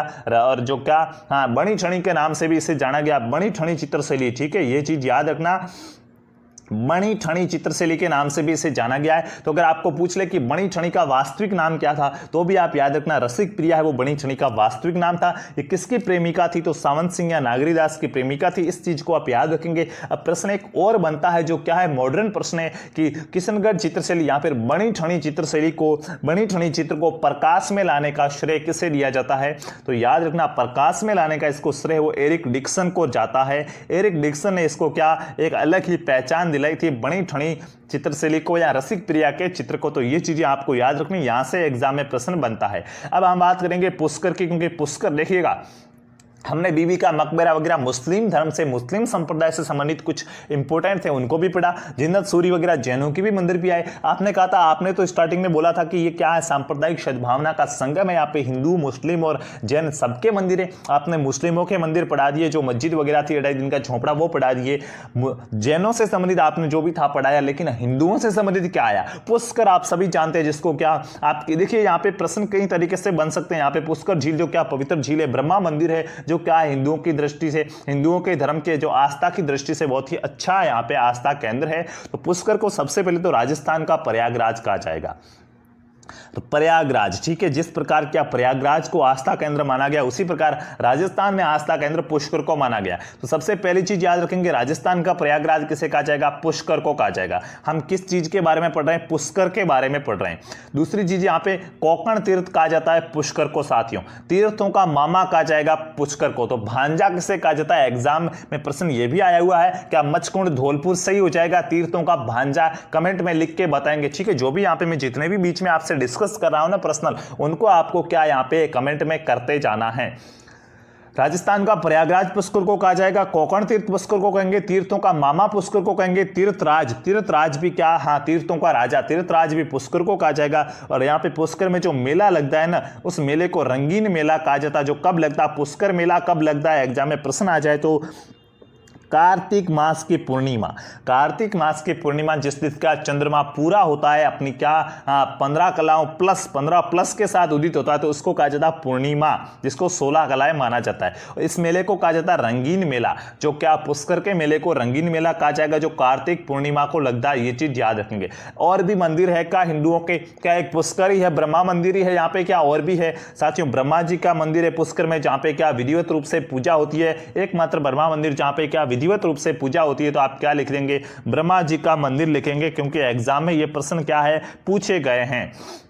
सती सावित्री जी का मंदिर यहाँ पे बना हुआ है, सावित्री मंदिर है। गायत्री मंदिर, ठीक है, गायत्री मंत्र नहीं है, क्या है, गायत्री मंदिर है, और मंदिर में मंत्र भी बोले जाते हैं भाई, तो ये गायत्री मंदिर भी यहाँ पे बना हुआ है। उसके बाद और क्या क्या है, बैकुंठ मंदिर। देखिए बैकुंठ मंदिर कहाँ पर है, तो बैकुंठ मंदिर बना हुआ है पुष्कर के अंदर, नौशर माता का मंदिर पुष्कर में। और यहां से एग्जाम में प्रश्न छपता है रंगनाथ जी का प्रसिद्ध मंदिर, प्रसिद्ध रंगनाथ जी का मंदिर है, वो मंदिर कहां पे, इसको थोड़ा अच्छे से याद कीजिएगा, ये एग्जाम में कई बार आया हुआ है। रंगनाथ जी का मंदिर कहां पे है, तो साथियों रंगनाथ जी का मंदिर पुष्कर में है, ये चीज याद रखेंगे। उसके बाद वराह मंदिर है, तो वराह मंदिर मैंने आपको बताया था अर्णोराज सेकंड ने बनाया था, सॉरी अर्णोराज ही थे भाई, ठीक है, अर्णोराज आना जी जो जिसने क्या आना सागर झील बनाई थी, तो उन्होंने ही बनाया था वराह मंदिर, तो उनके द्वारा निर्मित है। और मान महल है अजमेर के अंदर, जो क्या मान सिंह ने बनाए थे अजमेर में मान महल, इनको आप क्या करेंगे याद रखेंगे। उसके बाद और यहाँ पे नेक्स्ट क्या पढ़ना हमें जरूरी है, तो साथियों देखिएगा यहाँ पे साथियों जैनों के और भी कुछ स्थान हैं, जैसे सोनी जी की नसिया। अब ये सोनी जी की नसिया क्या है, इसको साथियों दूसरा नाम इसको लाल मंदिर कहा जाता है। क्या सोनी जी की नसिया या इसको लाल मंदिर भी कहा जाता है, जो कहां पे है, अजमेर के अंदर है। एग्जाम में अगर प्रश्न पूछ लिया जाए आपसे सोनी जी की नसिया या लाल मंदिर कहां पर है, तो आप क्या लिखेंगे, अजमेर लिखेंगे। इसका निर्माण किसने कराया, तो निर्माण 1865 के अंदर क्या मूल संत सोनी ने कराया था, सोनी, ठीक है, मूल संत सोनी ने कराया था। और यहाँ पे साथियों क्या है, किनका मंदिर है, सोनी जी की नसिया एक मंदिर तो है, लाल मंदिर मंदिर तो है, पता चला किनका मंदिर है, कौन से धर्म का, आदिनाथ, जिनको हम ऋषभ देव के नाम से भी जानते हैं, जैनों का मंदिर है आदिनाथ या ऋषभ देव मंदिर है, जिनको सोनी जी की नसिया मंदिर के नाम से जानते हैं, जो अजमेर के अंदर स्थित है। इस चीज को आप याद रखेंगे। उसके बाद यहाँ पे और क्या क्या है साथियों, जैनों का यहाँ पे एक सिद्धकूट चेतनालय, यहाँ पर दिगंबर जैन मंदिर कह सकते हैं, वो भी यहाँ पर स्थित है। सिद्धकूट चेतनालय यहाँ पर कहेंगे, दिगंबर जैन मंदिर है, वो भी क्या अजमेर के अंदर है। उसके बाद ख्वाजा फरुखुद्दीन चिश्ती की दरगाह कहाँ, ये प्रश्न एग्जाम में कई बार आया हुआ है। एक तो ख्वाजा मोइनुद्दीन चिश्ती की दरगाह आपको याद रखनी होगी, एक ख्वाजा फखरुद्दीन चिश्ती की दरगाह कहाँ है, इस चीज को आप याद रखेंगे। एक ख्वाजा फखरुद्दीन चिश्ती की दरगाह है, वो अजमेर के अंदर स्थित है। उसके बाद यहाँ पे देखिएगा, अब ये किला शायद आपने पढ़ा हो या नहीं पढ़ा हो, हम तो क्या भाई यहाँ पे हम कला संस्कृति पर्यटन की दृष्टि से पढ़ रहे हैं, तो किले पे भी तो घूमने आते हैं लोग, ये भी तो एक पर्यटन का ही तंत्र है, पर्यटन का ही अंग है। तो केहरीगढ़ का किला कहां पर स्थित है, ये प्रश्न अगर एग्जाम में आ जाए तो आप क्या लिखेंगे कि केहरीगढ़ का किला कहाँ है। केहरीगढ़ का किला जो किशनगढ़ का किला है वो है केहरीगढ़ का किला, जो किशनगढ़ कहाँ पर, अजमेर में है। तो आप सबसे पहले तो देखेंगे कि अगर आपको केहरीगढ़ का किला पूछा जा रहा है, ऑप्शन में आपको किशनगढ़ दिया गया है, तो आप किशनगढ़ टिक करेंगे कि केहरीगढ़ का किला है वो किशनगढ़ में है। अगर ऑप्शन में किशनगढ़ नहीं दिया है तो आप अजमेर को टिक करेंगे, क्योंकि किशनगढ़ है वो अजमेर में ही स्थित है। और इस किले का जो आंतरिक भाव नहीं बल्कि भाग हो जाएगा, इस किले का जो आंतरिक भाग है उसको जीव रखा कहा जाता है। क्या कहा जाता है? इस किले का आंतरिक भाग को जीव रखा कहा जाता है। अब तारागढ़ दुर्ग के बारे में तो साथियों आपको पढ़ा ही चुके हैं पहले से, जिसको क्या अजमेरू या गढ़बीटरी दुर्ग कहते हैं, जिनका निर्माण अजय राज ने करवाया था। ये चीज आपको पहले से इतिहास के अंदर पढ़ा चुके हैं। अजमेर जिला दर्शन का जो फर्स्ट भाग था जिसमें हमने अजमेर का इतिहास पढ़ा था, उसमें ये चीज हो चुकी है। उसके बाद देखिएगा दरगाहों में आपको दो चीजें मैंने कहा था, एक तो आपको क्या ख्वाजा फखरुद्दीन चिश्ती की दरगाह और दूसरी ख्वाजा मोइनुद्दीन चिश्ती की दरगाह। ये दो दरगाह याद रखनी जो कहां पर, अजमेर के अंदर स्थित है, जहां से एग्जाम में प्रश्न पूछा जाता है। बाकी जुम्मा मस्जिद, देखिए जम्मा नहीं है जुम्मा है, जुम्मा मस्जिद कहां पर स्थित है? तो जुम्मा मस्जिद अजमेर में है और ये शाहजहां ने बनवाई थी। जुम्मा मस्जिद है वो कहां पर है साथियों? अजमेर के अंदर स्थित है जुम्मा मस्जिद, और जो शाहजहां ने बनवाई थी, इस चीज को आप याद रखेंगे। यहाँ पे मुस्लिम संप्रदाय है उसके बड़ा आस्था का केंद्र है, क्योंकि साथियों जो मुगल थे, मुगलों का यहाँ पे काफी समय तक क्या लंबा प्रभाव रहा, लंबे समय तक आस्था रही, तो इन्होंने कुछ ना कुछ यहाँ पे बनवाते रहे हैं, तो ये एक आस्था का केंद्र है वो बन गया। अब चांदी का कटहरा, ये कहेंगे आप ये क्या है? चांदी का कटहरा क्या है? तो साथियों जो चिश्ती की दरगाह है, चिश्ती की दरगाह के चारों ओर क्या कर दिया? एक परकोटा बना दिया था। किसने साथियों? ज्वाई जय सिंह ने बनाया था। स्वाई जय सिंह द्वितीय थे, स्वाई जय सिंह ही लिखेंगे हम द्वितीय। इतना देखिए किसने बनाया ये इतना नहीं पूछा गया है, कहां पर है ये पूछा जाता है। तो जो अजमेर के अंदर चिश्ती की दरगाह है उनके चारों ओर एक कटहरा यानी कि क्या परकोटा बना है, चांदी का कटहरा जिसको कहा जाता है। उसके बाद देखिएगा ख्वाजा साहब का उर्स या अजमेर का उर्स मेला, ये प्रश्न क्या है? इंपोर्टेंट है, पटवार के एग्जाम में पूछा गया था कि ख्वाजा साहब का उर्स या अजमेर का उर्स मेला कब लगता है, यह प्रश्न पूछा गया था। तो याद रखना ख्वाजा साहब का उर्स या अजमेर का जो उर्स मेला है वो पहली रजब से छठी रजब, यानी कि 1 रजब से 6 रजब, ऐसा कह सकते हैं कि पहली रजब से छठी रजब को लगता है अजमेर का उर्स। ये चीज आप याद रखेंगे। और इस उर्स के अंदर जो ध्वज चढ़ाया जाता है वो भीलवाड़ा का, जो भीलवाड़ा है हमारा, भीलवाड़ा के गोरी परिवार द्वारा यहाँ पे क्या किया जाता है? ध्वजा चढ़ाई जाती है। उसके बाद यहाँ पे साथियों क्या, जो हमने टोडगढ़ दुर्ग पढ़ा था, विजय सिंह पथिक, साथियों आप सभी को पता है इनको क्या 1857 के जो क्रांतिकारी आंदोलन थे, ये भी एक क्रांतिकारी थे 1857 की क्रांति के समय, तो इनको कहीं ना कहीं साथियों क्या बंदी बना लिया गया था। जो विजय सिंह पथिक थे, देखिए भूप सिंह इनका नाम बाद में पड़ा, मूल नाम भूप सिंह कहा जाता है, अलग अलग स्टोरियां हैं। मैं यहाँ पे आपको बता दूं कि विजय सिंह पथिक को फिर साथियों क्या कर दिया गया? गिरफ्तार करके टोडगढ़ दुर्ग के अंदर बंदी बना लिया। तो यहाँ पे आपको याद रखना कि विजय सिंह पथिक को किस दुर्ग में बंदी बनाया गया था? टोडगढ़ दुर्ग में विजय सिंह पथिक को बंदी बना के रखा गया था। सेकंड चीज, यहां से जैसे तैसे करके विजय सिंह पथिक छूट जाते हैं और फिर अपना नाम कर लेते हैं भूप सिंह। क्या नाम कर लेते हैं? भूप सिंह कर लेते हैं। और फिर जब इनको लोग वगैरह जो भी आगे अंग्रेज वगैरह होते हैं वो पकड़ने आते हैं तो ये कहते हैं कि I am not Vijay Singh Pathik, मैं विजय सिंह पथिक नहीं हूं, मेरा नाम तो भूप सिंह है और मैं क्या हूं? एक टीचर हूं, बच्चों को पढ़ाता हूं भाई, ठीक है। हाँ, क ख ग, ठीक है, मैं क्या हूं? एक टीचर हूं। जैसे आपको पता है वो क्या, हाँ, A for apple, B for ball बोलता है ना भाई 3 इडियट में, इसी प्रकार इन्होंने कहा मैं टीचर हूं, मैं क्रांतिकारी नहीं हूं, तो इन्होंने फिर अपना नाम चेंज करके भूप सिंह रख दिया। और किसान आंदोलन थे उनके अंदर ये क्या सम्मिलित हो गए थे, तो इनको विजय सिंह पथिक को टोडगढ़ दुर्ग में बंदी बनाकर रखा गया था, ये आप याद रखेंगे। उसके बाद दूसरा एग्जाम में प्रश्न आता है कि राजस्थान का एकमात्र दुर्ग जो मुस्लिम पद्धति से बनाया गया, मुस्लिम मतलब मुगल, क्या मुगल। अगर राजपूत शैली आए तो कहीं ना कहीं ये हिंदू शैली की बात की जा रही, क्योंकि राजपूत क्या थे भाई, थे क्या है कौन? हिंदू। तो राजपूत शैली और हिंदू शैली कहीं ना कहीं एक ही है, तो उसी प्रकार मुगल शैली और मुस्लिम शैली क्या एक ही है। तो राजस्थान का एकमात्र ऐसा दुर्ग जो क्या मुस्लिम पद्धति से बनाया गया है तो वो अजमेर का मैगनीज का किला, या मैगजीन कहेंगे, मैगनीज लिख दिया गया है, मैगजीन है, ठीक है। मैगजीन का किला है जो अजमेर दुर्ग है, अकबर का किला, जिसको वर्तमान में राजपूताना संग्रहालय बना दिया गया है, यहाँ पे इसके अंदर राजपूताना संग्रहालय है। वो साथियों एकमात्र ऐसा दुर्ग है जो क्या मुस्लिम पद्धति से बना था, अकबर ने बनाया था। उसके बाद बादशाह की सवारी है वो अजमेर की क्या है, बड़ी फेमस है। देखिएगा साथियों, यहाँ पे जितने भी अजमेर से संबंधित प्रश्न बनते हैं ना, उन सारे हम यहाँ पे क्लियर करने की कोशिश करेंगे ताकि आपका एग्जाम में एक भी प्रश्न छूट ना सके। ठीक है, तो पूरी कोशिश रहेगी आप अच्छे से इस वीडियो को देखते रहेंगे और अपने फ्रेंड्स के साथ भी शेयर करेंगे। अब बात आती है बादशाह की सवारी की। एग्जाम में यहाँ पे क्या प्रश्न आता है, बादशाह की सवारी है वो कहाँ की प्रसिद्ध है, तो सीधा सा आप आंसर लिखेंगे कि बादशाह की सवारी है वो अजमेर में नहीं, ब्यावर। सबसे पहला ऑप्शन देखना ब्यावर, क्योंकि कहीं ना कहीं ब्यावर है वो आपको ऑप्शन में दिया हुआ होता है। बादशाह की सवारी है वो ब्यावर की प्रसिद्ध है और ब्यावर है अजमेर में, तो ब्यावर नहीं है, तो आप अजमेर टिक कर सकते हैं।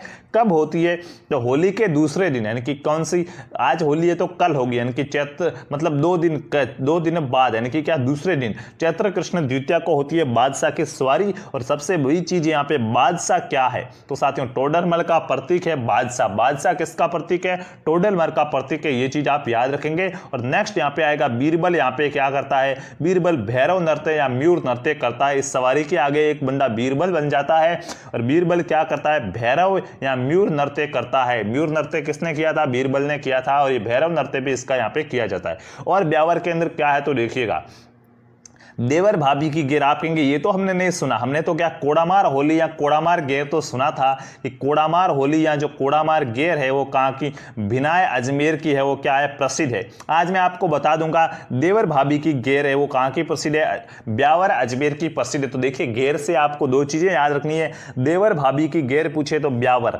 देवर ब्यावर, देवर से क्या हो जाएगा, ब्यावर हो जाएगा, देवर ब्यावर। तो देवर भाभी की गेर ब्यावर की है और कोड़ामार होली है वो किसकी, भिनाय अजमेर की है। ये चीज आप याद रखेंगे, ये 2 चीजें आपको यहाँ पे याद रखनी होगी। उसके बाद देखिएगा और अजमेर में क्या क्या इंपोर्टेंट है, तो यहाँ पे सलेमाबाद का नाम सुना होगा, जो कहाँ पे पड़ता है, किशनगढ़ के अंदर पड़ता है सलेमाबाद। जो निम्बारक संप्रदाय, जो संत संप्रदाय है, उनमें चाहती हूँ जो हमारा निम्बारक संप्रदाय है, निम्बारक संप्रदाय की प्रमुख पीठ कहां पर है, तो जो निम्बारक संप्रदाय की प्रमुख पीठ है वो सलेमाबाद में है और सलेमाबाद पड़ता है किशनगढ़ में, किशनगढ़ पड़ता है अजमेर में। तो साथियों इसका संबंध कहीं ना कहीं अजमेर से हुआ, तो ये भी हमें पढ़ना क्या है, इंपॉर्टेंट हो गया जरूरी, कि निम्बारक संप्रदाय की प्रमुख पीठ है वो राजस्थान में कहां पर, सलेमाबाद किशनगढ़ के अंदर है। उसके बाद राजस्थान में हिजड़ों की सबसे बड़ी गद्दी कहां पर है, देखिएगा राजस्थान के जो हिजड़ों की सबसे बड़ी गद्दी है वो साथियों गद्दी है लाखन कोटरी अजमेर के अंदर। ये प्रश्न अगर एग्जाम में आए तो आप आंसर क्या लिखेंगे, लाखन कोटरी अजमेर में हिजड़ों की सबसे बड़ी गद्दी है, इनकी पीठ है। ठीक है, उसके बाद अजमेर के कुछ ऐसे स्थान है जो हमारे क्या लोक देवता तेजाजी से संबंधित है। कैसे भूल सकते हैं हम तेजाजी को, बताएंगे तेजाजी का क्या भाई ससुराल कहां पे था, पेमल कहां की थी, तेजाजी की पत्नी जो पेमल है वो पेमल कहां की थी, तेजाजी की जो क्या वीर, आपने वीर रस सुना होगा, वीर गीत होती है, जो वीर कथा होती है तेजाजी की, पवाड़े वगैरह कहते हैं भाई, पवाड़े तो बाबूजी के होते हैं, इनके तो साथियों क्या वीर तेजा, तेजा वीर ऐसे करके कुछ गाने बजते हैं जो क्या वीर रस के प्रतीक होते हैं, कंवर तेजा रे भाई। ठीक है, तो उनमें आपने जरूर सुना होगा पेमल, और ये पेमल कहां की थी, अजमेर के अंदर पनेर पड़ता है वहां की थी पेमल। तो तेजाजी का ससुराल कहां पे था, पनेर अजमेर में था। और साथियों सुरसुरा अजमेर भी क्या है, तेजाजी के लिए फेमस है। यहाँ पे साथियों इनकी क्या सर्पदंश से मृत्यु हुई थी, जब सर्प ने इनको दसा था, तो यहाँ पे सुरसुरा अजमेर नामक स्थान पर क्या तेजाजी की मृत्यु हुई थी। ये 2 चीजें आप याद रखेंगे। और अजमेर जिले को क्या, हाँ अजमेर जिले के लोक देवता कहलाते हैं तेजाजी। पर्सनली पूछ रहे कि अजमेर जिले का लोक देवता किसे कहते, तो आपको तेजाजी लिखना होगा। और याद कीजिए लोक देवता, मैंने आपको एक चीज और बताई थी कि जालोर के लोक देवता किसे कहा जाता है, जालोर जिले के। देखिए एक तो बताया था कि अजमेर जिले के लोक देवता मैंने आपको तेजाजी बताया था, दूसरे ऑल ओवर जालोर जिले के लोक देवता तल्लीनाथ जी को कहा जाएगा या नहीं कहा जाएगा। तल्लीनाथ जी और मल्लीनाथ जी जो आपका क्या कंफ्यूजन है कमेंट में लिखिएगा, जालोर जिले के क्या लोक देवता किसे कहेंगे, तब पता चल जाएगा कि आप कंफ्यूज हो या नहीं हो। तल्लीनाथ जी और मल्लीनाथ में कंफ्यूज नहीं होना है। मल्लीनाथ म से मालानी बनता है और मालानी में जैसे तो जालोर बाड़मेर दोनों आता है, लेकिन वहां पे तल्लीनाथ से तिलवाड़ा भी बनता है, तो आप यहाँ पे इधर उधर हो जाते हैं, लेकिन ऐसा नहीं होना। मल्लीनाथ से मालानी बाड़मेर, और बाड़मेर में है तिलवाड़ा, तो मल्लीनाथ मालानी बाड़मेर, मालानी है जो मल्लीनाथ जी का है वो तो तिलवाड़ा बाड़मेर हो जाएगा, और तल्लीनाथ जी वो क्या जालोर में है पांचोटा। ये चीज आप याद रखेंगे। नेक्स्ट क्या है यहाँ पे देखिएगा, अजमेर की भौगोलिक दृष्टि देखिएगा, हमने यहाँ पे सारी चीजें पढ़ी। पार्ट फर्स्ट था हमारा अजमेर का, जिसके अंतर्गत हमने अजमेर का इतिहास पढ़ा, पूरा अच्छे से, जो इंपोर्टेंट है, जहां से एग्जाम में प्रश्न आते हैं, अच्छे तरीके से पढ़ा। उसके बाद अभी हमने यहाँ पे सेकंड पार्ट में पर्यटन पढ़े, कुछ जो क्या है पर्यटन है, और यहाँ पे कुछ चित्रशैली वगैरह है, जो हमारी कला संस्कृति, ऑल ओवर आप कह सकते हैं कला संस्कृति को पढ़ा, जो एग्जाम में आपसे पूछी जा सकती है। अब हम पढ़ेंगे इसका भौगोलिक दृष्टिकोण। तो भौगोलिक दृष्टिकोण में पढ़ने जाऊं तो सबसे पहले अजमेर की आकृति कैसी है। अजमेर की आकृति आपकी कौन सा, अजमेर जो दुर्ग बना हुआ है उसकी आकृति है कुछ ऐसी क्या, नहीं साथियों। अजमेर का जो ऑल ओवर क्या है, अजमेर जो एक प्रकार से क्या है, फैला हुआ भाग है। तो इस अजमेर की आकृति कैसी है, त्रिभुजाकार है अजमेर की आकृति, ये चीज याद रखेंगे। आप गाड़ियां देखते हो, बाइक लाते हो, आपकी बाइक का नंबर क्या है, कि मेरी बाइक का नंबर है RJ01, RJ04, RJ16, sorry RJ16, ऐसे कुछ। तो साथियों ये RJ, ये साथियों क्या है, परिवहन कोड होता है। RJ का मतलब होता है राजस्थान, और ये पीछे इनके 33 जिलों के आधार पर अलग अलग जहां पे इनकी क्या कंपनीज है, उनके आधार पर परिवहन कोड दिया गया है। तो अजमेर का परिवहन कोड है वो RJ1 है। RJ01 जिस भी गाड़ी पे लिखे, समझ लेना वो अजमेर की किसी क्या, अजमेर से ही बनी हुई है, अजमेर के शोरूम से निकली हुई गाड़ी है। तो RJ01 अजमेर का क्या है, परिवहन कोड है, जो कभी कभी पूछ लिया जाता है। और यहाँ पे क्या है तो देखिएगा, अभी हमने पढ़ा था कि कोड़ामार होली है वो कहाँ की, भिनाय अजमेर की प्रसिद्ध है कोड़ामार होली। उसके साथ साथ राजस्थान में सबसे पहले, राजस्थान में सर्वप्रथम सहकारी समिति का गठन कहाँ पे हुआ था। अगर प्रश्न पूछे कोड़ामार होली का तो आपने याद कर लिया कि क्या, हाँ देवर भाभी पूछे तो ब्यावर हो जाएगा, और कोड़ामार पूछे तो भिनाय हो जाएगा। लेकिन अगर पूछ लिया कि राजस्थान में सर्वप्रथम सहकारी समिति का गठन कहाँ से हुआ, तो 1905 के अंदर हुआ था। राजस्थान में सबसे पहले सहकारी समिति का गठन जो भिनाय अजमेर में हुआ था, ये चीज याद रखेंगे। उसके बाद राजस्थान का प्रथम पूर्ण साक्षर गांव, ये बहुत ही बड़ा अच्छा फेमस प्रश्न है। पूर्ण रूप से साक्षर है, ऐसा गांव है जहां पे सभी बंदे क्या है, पढ़े लिखे हैं, साक्षर कहलाने, मतलब साक्षर की कैटेगरी में आते हैं, साक्षरता की श्रेणी में आते हैं, कोई भी निरक्षर नहीं है, पढ़ा लिखे हैं सभी लोग, ऐसा है, पूरा का पूरा गांव पढ़ा हुआ है। तो वो कौन सा है, राजस्थान का प्रथम पूर्ण रूप से साक्षर गांव है साथियों, मसूदा अजमेर। मसूदा गांव है अजमेर में, जो क्या है, पूर्ण साक्षर गांव है। उसके बाद और प्रश्न आता है कि राजस्थान में सर्वाधिक मुर्गी पालन, भाई मुर्गी पालन ज्यादा होगा तो अंडे भी तो ज्यादा निकलेंगे ना। ये कुछ बेसिक सी चीजें होती, जो कॉमन सेंस की चीजें होती, कि सबसे ज्यादा अंडे तो मुर्गी, अंडे मुर्गी चाहोगी वहीं अंडे देगी ना भाई। तो ये चीजें आपको याद रखने की होती है। राजस्थान में अगर पूछ ले आपको एग्जाम में कि सर्वाधिक मुर्गी पालन कहाँ पे होता है, तो आप लिखेंगे कि सर्वाधिक मुर्गी पालन है वो मुर्गी पालन होता है अजमेर के अंदर। और अगर देखिए सीधा पूछे राजस्थान में सर्वाधिक मुर्गी पालन, सर्वाधिक और मुर्गी पालन में कुछ नहीं लिखा हुआ है, सर्वाधिक मुर्गी पालन तो अजमेर। अगर पूछ ले एग्जाम में, नोट करके देखिए लिखा है कि सर्वाधिक ने पूछ के लिख दे, पूछे तो सर्वाधिक, लेकिन देसी पूछ ले, मुर्गियां कैसी देसी, की राजस्थान में सर्वाधिक देसी मुर्गी पालन कहां होता है। देसी मुर्गियां हैं, जो देसी मुर्गियों का पालन वो बांसवाड़ा में होगा, जिसको बंसवाड़ा के नाम से पहले जाना जाता था।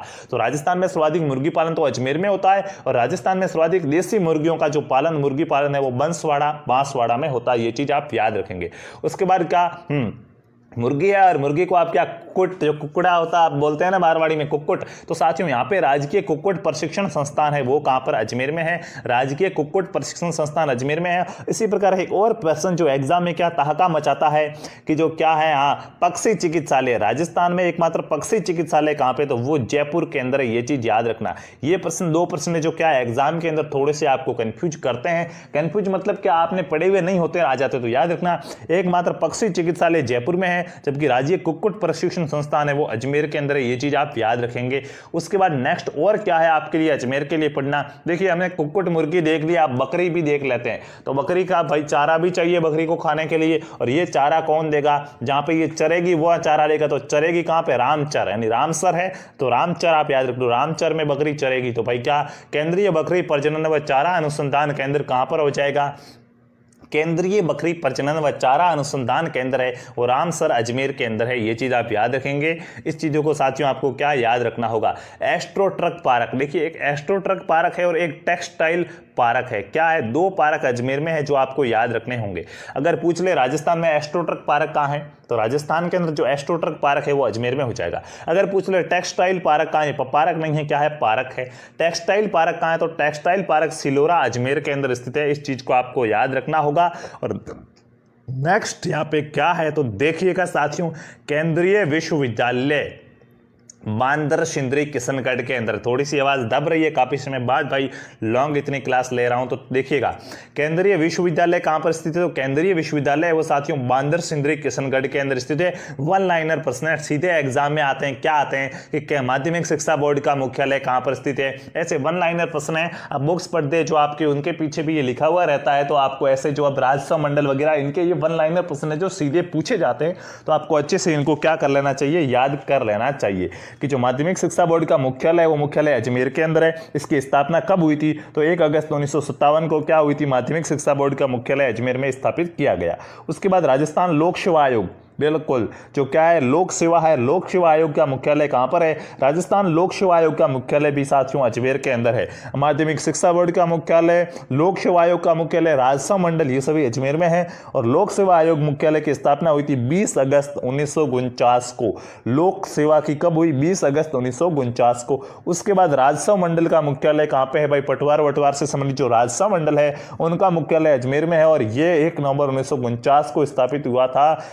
राजस्व मंडल के रूप में अजमेर में स्थापना हुई थी 1 नवंबर 1949 को। तो प्रश्न पूछे राजस्व मंडल कहां पर है, तो क्या लिखेंगे? अजमेर लिखेंगे। उसके बाद और यहां पे क्या क्या इंपोर्टेंट है तो देखिएगा, राजस्थान की प्रथम सूती वस्त्र मिल। साथ ही जो सूती वस्त्र है, सूती वस्त्र क्या है? बहुत बड़ी हमारे लिए क्या उद्योगों के अंदर महत्व रखते हैं। एक तो सूती वस्त्र उद्योग और दूसरा चीनी उद्योग है। ये उद्योगों में बहुत ही बड़ा अच्छा अपना रोल रखते हैं। तो एग्जाम में प्रश्न आता है कि राजस्थान की पहली सूती वस्त्र की जो मिल थी वो मिल कहां पे लगी थी और कौन सी थी? साथियों राजस्थान की प्रथम सूती वस्त्र मिल है वो लगी थी ब्यावर के अंदर, और ब्यावर पड़ता है अजमेर के अंदर। कौन सी मिल थी? मिल का नाम क्या था? तो राजस्थान की प्रथम जो सूती वस्त्र की मिल थी उस मिल का नाम था दी कृष्णा मिल्स लिमिटेड। द या दी कह सकते हैं, जो THE होता है ना आपका, THE, इसको हम द भी बोल सकते हैं, दा भी बोल सकते हैं और दी भी बोल सकते हैं। तो यहाँ पे द दादी एक ही बात है। द कृष्णा मिल्स लिमिटेड है, ब्यावर के अंदर स्थापित हुई थी। इसकी स्थापना हुई थी 1889 के अंदर, जिसने की थी दामोदर दास राठी ने। तो 1889 में दामोदर दास राठी ने द कृष्णा मिल्स लिमिटेड की स्थापना की थी ब्यावर में, जो राजस्थान की प्रथम सूती वस्त्र की मिल थी, जो आपको याद रखना होगा। और नेक्स्ट और आपको यहाँ पे क्या याद रखना है कि उत्तरी भारत की सबसे बड़ी सीमेंट कंपनी कौन सी थी? बताएंगे साथियों। जो उत्तरी भारत है हमारा, उत्तरी भारत की सबसे बड़ी जो सीमेंट की कंपनी थी वो कौन सी थी? तो श्री सीमेंट कंपनी है, ब्यावर के अंदर स्थापित हुई थी 1906 के अंदर, जो क्या थी? उत्तरी भारत की सबसे बड़ी सीमेंट कंपनी थी। और अगर एग्जाम में प्रश्न आ जाए कि क्या आंवला, ये वन लाइनर प्रश्न मैं आपको बता चुका हूं, सीधे से आपको याद रखने होंगे कि आंवला नर्सरी कहां पर है, तो आप लिखेंगे आंवला नर्सरी है वो अजमेर के अंदर है। आंवला नर्सरी का संबंध किस जिले से हो जाएगा? अजमेर से हो जाएगा। उसके बाद नेक्स्ट और क्या क्या है तो देखिएगा, वन लाइन रहे, सीधा सा चलेंगे। देखिए फूल महल आया था, तो फूल महल भी कहां पे था? अजमेर में था।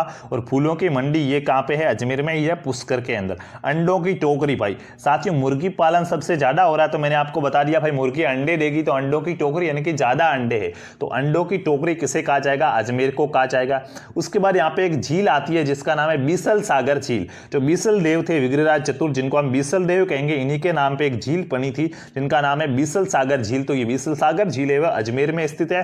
फाय सागर झील, आप कहेंगे फाय सागर झील भी अजमेर में है। और मकरेडा झील, इसका नाम देखिए, फाय सागर, बीसल सागर, आना सागर, सिलीसेड वगैरह ये सब आपने नाम सुने हुए होंगे। लेकिन यहाँ पे देखिए दो इंपोर्टेंट प्रश्न एक साथ आ रहे हैं। मकरेडा झील कहां पे है? ये बहुत ही कम पढ़ने को मिलता है मकरेडा झील, तो हो सकता है एग्जाम में अगर ये प्रश्न छप जाए तो याद रखना मकरेडा झील है वो अजमेर में है। और दूसरी एक परियोजना आती है, देखिएगा, एक तो पूछते हैं आपसे सोम कमला अंबा परियोजना, तो वो आप क्या दक्षिणी क्षेत्र की ओर चले जाएंगे, बांसवाड़ा डूंगरपुर की तरफ। और एक पूछता है मूड़ोती सिंचाई परियोजना। जो मूड़ोती सिंचाई परियोजना है इसका संबंध है वो किस जिले से है? तो फ्रेंड्स आपको याद रखना होगा, जो मूड़ोती सिंचाई परियोजना है इसका संबंध आपका अजमेर से हो जाएगा। सीधा निशाना लगाओ और क्या चक्कम चक्का अजमेर पे। मूड़ोती सिंचाई परियोजना कहां से? अजमेर से है। और अजमेर में क्या है तो जो लूणी नदी, राजस्थान लेवल पे पूछा जाए कि लूणी नदी का उद्गम कहां से होता है, तो अजमेर में जो पहाड़ियां हैं जिनको हम नागपाड़ के नाम से जानते हैं, तो नागपाड़ अजमेर से ही लूणी नदी का उद्गम होता है। ये राजस्थान के कितने जिलों में बहती है कमेंट करो, और कहां पे जाके लुप्त होती है, या फिर क्या बंगाल की खाड़ी या अरब सागर में गिरती है, इसके बारे में आप पूरी डिटेल यहां पे लिखेंगे। उसके बाद देखिएगा अरावली का न्यूनतम विस्तार राजस्थान, ये एक लाइनर प्रश्न है जो सीधे एग्जाम में पूछते हैं, उनके बारे में मैं आपको बता रहा हूं। तो अगर प्रश्न आ जाए ना एग्जाम में कि अरावली का न्यूनतम विस्तार है वो राजस्थान के किस जिले में है, तो अरावली का जो न्यूनतम विस्तार, सबसे कम विस्तार है वो अजमेर के अंदर है, और अजमेर है वो मध्य अरावली क्षेत्र में आता है, जहां पे क्या है अरावली का न्यूनतम विस्तार है। इस चीज को आप क्या करेंगे, याद रख लेंगे। और खुली जेल का निर्माण, देखिए हाई सिक्योरिटी जेल, सबसे ज्यादा सिक्योरिटी वाली जेल भी कहां पर, अजमेर में है। और खुली जेल का निर्माण भी कहां पे किया जाएगा, ये प्रस्तावित है और हो रहा है निर्माण। तो खुली जेल का निर्माण है ये भिनाय अजमेर में किया जाएगा। आपको यहाँ पे साथियों ये चीजें यहाँ पे आपको अवश्य याद ही रखनी होगी अगर आप एग्जाम को अच्छे से पास करना चाहते हैं, तो अच्छे नंबर लाना चाहते हैं तो। उसके बाद देखिएगा हवाई अड्डे की बात करें तो ख्यार हवाई अड्डा, अजमेर के अंदर एक हवाई अड्डा है ख्यार हवाई अड्डा। ये ख्यार हवाई अड्डा साथियों राजस्थान का 5वां हवाई अड्डा है। कौन सा, राजस्थान का 5वां हवाई अड्डा है ख्यार हवाई अड्डा, जो अजमेर के अंदर है। और इस हवाई अड्डे की एकमात्र विशेषता यह है कि यह कांच से निर्मित हवाई अड्डा है। इसका निर्माण है वो कांच से हुआ है, जो कांच होता है सिलिका, ठीक है, हाँ, उससे ये बना हुआ है, कांच से निर्मित हवाई अड्डा है ख्यार हवाई अड्डा अजमेर, जो राजस्थान का 5वां हवाई अड्डा है। अब देखिएगा हमने राजस्व मंडल पढ़ा, माध्यमिक शिक्षा बोर्ड पढ़ा, राजस्थान लोक सेवा आयोग का मुख्यालय, ये सभी अजमेर में है। इसके साथ साथ याद रखना होगा आपको एक चीज और कि जो एनसीईआरटी का क्षेत्रीय कार्यालय है, एनसीईआरटी जो क्या राष्ट्रीय शैक्षिक अनुसंधान परिषद है, जो हमारे लिए क्या, हाँ आप पढ़ते हैं ना एनसीईआरटी की बुक पढ़ो अच्छा रहेगा, वही एनसीईआरटी है जो क्या अच्छे अच्छे मैटर आपको उपलब्ध कराती। तो उसका जो क्षेत्रीय कार्यालय, क्षेत्रीय, इस क्षेत्र का राजस्थान के अंदर जो क्षेत्रीय कार्यालय है वो एनसीईआरटी का क्षेत्रीय कार्यालय वो कहाँ पे, अजमेर के अंदर है। आपको ये चीज भी याद रखनी ही होगी। उसके बाद देखिएगा एचएमटी की आप वॉच चलाते थे ना, घड़ी भाई समय देखने वाली, टाइम बताने वाली जो घड़ी है। वैसे टाइम तो क्या भाई, टाइम तो आपकी मेहनत बताती है दूसरों को, लेकिन आप जब वॉच से टाइम देखते हो ना तो आपने देखा होगा अभी तो नहीं आती है शायद, ये कंपनी है वो साथियों क्या बंद हो चुकी है, लेकिन पहले एक घड़ी आती थी एचएमटी कंपनी की। इस एचएमटी कंपनी की घड़ी वगैरह और भी बहुत सारी चीजें आती थी। तो साथियों ये इस कंपनी का पूरा नाम था हिंदुस्तान मशीन टूल्स। क्या नाम था, एचएमटी हिंदुस्तान मशीन टूल्स, जो अजमेर की एक कंपनी थी। और ये सिर्फ अजमेर की नहीं थी, 1967 के अंदर ये कंपनी स्थापित हुई थी। एक देश है जिसका नाम है चेकोस्लोवाकिया, और चेकोस्लोवाकिया के सहयोग से ये कंपनी बनी थी एचएमटी, जो वर्तमान में इसका इतना अस्तित्व नहीं है। तो ये कहां पे है, हिंदुस्तान मशीन टूल्स कंपनी कहां पे थी, तो अजमेर में थी। ये चीज आप याद रखेंगे। उसके बाद देखिए उत्तरी भारत की हमने दो चीजें पढ़ी थी। एक तो पढ़ा उत्तरी भारत की सबसे बड़ी जो सीमेंट कंपनी थी, तो आपने कहा कि श्रीजी सीमेंट कंपनी थी अजमेर के अंदर, जो क्या उत्तरी भारत की सबसे बड़ी सीमेंट कंपनी थी। दूसरी चीज यहां पे हम पढ़ने वाले हैं कि उत्तरी भारत का प्रथम महिला इंजीनियरिंग कॉलेज कहां पे था। जो उत्तरी भारत है, उत्तरी भारत का पहला महिलाओं के लिए इंजीनियरिंग कॉलेज, भाई महिलाएं क्या करेगी, अब इंजीनियरिंग करेगी। तो उत्तरी भारत का प्रथम महिला इंजीनियरिंग कॉलेज कहां पे था साथियों, तो उत्तरी भारत का प्रथम महिला इंजीनियरिंग कॉलेज है वो अजमेर के अंदर था। उसके बाद कुछ ऐसे व्यक्तित्व है जो जातियों क्या एग्जाम में लेके आ जाते हैं एक एक नंबर हमारे लिए, और हम क्या अगर उनको अच्छे से याद करके जाएं तो एक एक नंबर हमें देके जाते हैं, नहीं तो वापस लेके चले जाते हैं। तो एक हरगोविंद खुराना है, कमेंट करके बताएंगे। अगर आप राजस्थान पुलिस की तैयारी कर रहे हैं तो ये प्रश्न आपके लिए बहुत ही इंपॉर्टेंट है। आपको मैं यहाँ पे दो ऑप्शन दूंगा, इन्होंने एक डीएनए या आरएनए, देखिए कृत्रिम एक दे दूंगा, कृत्रिम की खोज, कृत्रिम खाली जगह की खोज की थी। बताएंगे कि हरगोविंद खुराना है उन्होंने कृत्रिम डीएनए की खोज की थी या कृत्रिम आरएनए की खोज की थी, वो आपको बताना है, या कृत्रिम एमआरएनए की खोज की थी। बताएंगे हरगोविंद खुराना वो क्या थे, एक साइंटिस्ट थे जिन्होंने किसकी खोज की थी वो आप लिखेंगे, और ये नोबेल पुरस्कार विजेता वैज्ञानिक है। अब मैंने यहाँ पे हरगोविंद खुराना क्यों लिखा, साथियों दयानंद विद्यालय के विद्यार्थी है, जो अजमेर में दयानंद विद्यालय है ना, दयानंद विद्यालय के ये स्टूडेंट रह चुके हैं हरगोविंद खुराना। तो कहीं ना कहीं इनका अजमेर से संबंध है, तो इसलिए यहाँ पे हम हरगोविंद खुराना को भी देखते हैं, पढ़ेंगे। अब विद्यालय महाविद्यालयों की बात आ रही तो यहाँ अजमेर के कुछ और भी महाविद्यालय पढ़ लेते हैं। तो एक प्रश्न यहाँ पे एग्जाम में आपके लिए छपेगा, राजस्थान का सबसे पुराना महाविद्यालय कौन सा है, सबसे पुराना है, सबसे पुराना है तो पहला भी तो होगा ना भाई। तो राजस्थान का सबसे पुराना महाविद्यालय कौन सा है, तो आप याद कर लो अजमेर के अंदर है, आपको अपने आप नाम याद रह जाएगा कि राजस्थान का सबसे पुराना महाविद्यालय है वो अजमेर में है। और अजमेर में है तो भाई किनके नाम से होगा, सम्राट पृथ्वीराज चौहान के नाम से। तो सम्राट पृथ्वीराज चौहान राजकीय महाविद्यालय है अजमेर के अंदर, जो राजस्थान का सबसे पुराना महाविद्यालय है। उसके बाद यहाँ पे जो दयानंद महाविद्यालय भी है, जहाँ से क्या हरगोविंद खुराना ने क्या किया था, स्टूडेंट रह चुके थे। और ये साथियों में क्या है, कृषि स्नातक महाविद्यालय है, यहाँ पे आप याद रखेंगे एग्रीकल्चर फील्ड से संबंधित है। उसके बाद और मन्नू भंडारी, अभी मन्नू भंडारी साथियों अजमेर से संबंधित थी, इस चीज को आप याद रख लेना। मन्नू भंडारी अगर ऐसा आ जाए ना प्रश्न एग्जाम में, मन्नू भंडारी का संबंध राजस्थान के किस जिले से है, तो आप क्या लिखेंगे, अजमेर से लिखेंगे। क्योंकि साथियों गुलाबो सपेरा का पूछा जा चुका है, हाल ही में जो एग्जाम हुए थे उनमें भी पूछा जा चुका है कि नृत्यांगना गुलाबो सपेरा का संबंध है वो राजस्थान के किस जिले जिले से है। तो गुलाबो सपेरा है वो साथियों क्या अजमेर से संबंधित है। अजमेर में भी पूछ ले तो कोटड़ा अजमेर से इनका संबंध है गुलाबो सपेरा का। उसके बाद और क्या क्या यहाँ पे आपके लिए इंपॉर्टेंट है तो देखिएगा, तिलोनिया अजमेर। तिलोनिया अजमेर में साथियों एक महिला है जिनका नाम है अरुणा राय। अब मैं आपको थोड़ा सा यहाँ पे समय देना चाहूंगा। अरुणा राय को कौन कौन पहचानता है साथियों, पहचानना पड़ेगा, क्योंकि जो सूचना का अधिकार है, क्या हो रहा है हमारे सरकार के अंदर, गवर्नमेंट डिपार्टमेंट है, उनमें क्या हो रहा है। राजस्थान पुलिस में फॉर्म अप्लाई किया हम, क्या हाँ कितने फॉर्म भरे गए हमें बताओ, कौन बताएगा। तो साथियों वो तो भाई देखना पड़ेगा ना कि कितने फॉर्म भरे गए। हमें सूचना प्राप्त करने का अधिकार है, यानी कि हमें जिसने क्या सूचना का अधिकार दिलवाया है, वो सूचना का अधिकार दिलाने वाली क्या मातृशक्ति जो महिला है अरुणा राय, वो अजमेर से संबंधित है। अरुणा राय का संबंध भी अजमेर से है, जिन्होंने हमें सूचना का अधिकार दिलाया। हम आरटीआई दायर करके राइट टू इंफॉर्मेशन, सूचना का अधिकार के तहत हम ये सब कुछ जान सकते हैं जो हमारा क्या है अधिकार है। तो ये अरुणा राय भी साथियों क्या थी, अजमेर से संबंधित थी। ये अजमेर के बारे में हम कुछ इंपोर्टेंट बातें पढ़ी, देखिएगा पुनः एक बार बता दूं, हमने सिर्फ अजमेर ही नहीं पढ़ा है, बल्कि क्या एक बार से अजमेर क्या आपका राजस्थान जीके के अंदर एक नई रुचि जागृत हो जाएगी। जिनको भी जीके हार्ड लगता है, जिला दर्शन से आपका जीके यकीन मानिए सरल बन जाएगा कि पूरा आप मेवाड़ मारवाड़ और क्या दिल्ली में एक साथ नहीं घूम सकते हो, तो एक एक स्थान पे अच्छे से घूम लो तो आपको वो याद रह जाएगा। तो देखिएगा 2 क्लासेज के अंदर हमारा अजमेर पूरा हुआ है, लगभग क्या 2 से ढाई घंटे में हमने अजमेर को पूरा किया है। तो आप 2 से ढाई घंटे की ये दोनों क्लासेज है टोटल, उनको देख लेना। पहली क्लास में हमने राजस्थान के अंदर जो अजमेर है, जो अजय मेरू है, ऐसा पर्वत या पहाड़ जिसको क्या जीता नहीं जा सकता, उसका इतिहास को पूरा पूरा पढ़ा। यहाँ पे हमने क्या पृथ्वीराज चौहान को भी पढ़ा, जिनकी वीर गाथा का साक्षी है पृथ्वीराज रासो, और इनमें कुछ क्या पक्ष और विपक्ष। देखिए हर सिक्के के 2 पहलू होते हैं, हेड और टेल। तो पृथ्वीराज रासो का जो हेड है वो भी पढ़ा और टेल है वो भी पढ़ा। उसके बाद हमने यहाँ पे आज की क्लास के अंदर इसके कुछ पर्यटन स्थल, कला संस्कृति और भौगोलिक दृष्टिकोण से अजमेर का जो महत्व है उस महत्व को पढ़ा। तो साथियों ये था अजय राज द्वारा बसाया गया शहर अजमेर, जिसके बारे में हमने अच्छे से पढ़ा। और आप सभी को पता होना चाहिए कि 1956 के अंदर मैंने आपको डेट बताई थी, राजस्थान का जब एकीकरण हो जाता है तो अजमेर को क्या राजस्थान का 26वां जिला भी घोषित कर दिया गया था। तो ये साथियों अजमेर का कुछ इतिहास था। आज राजस्थान जिला दर्शन केंद्र क्या हमारा अजमेर जिला यहाँ पे क्या होता है कंप्लीट होता है। अजमेर जिला दर्शन को हमने अच्छे से पढ़ लिया।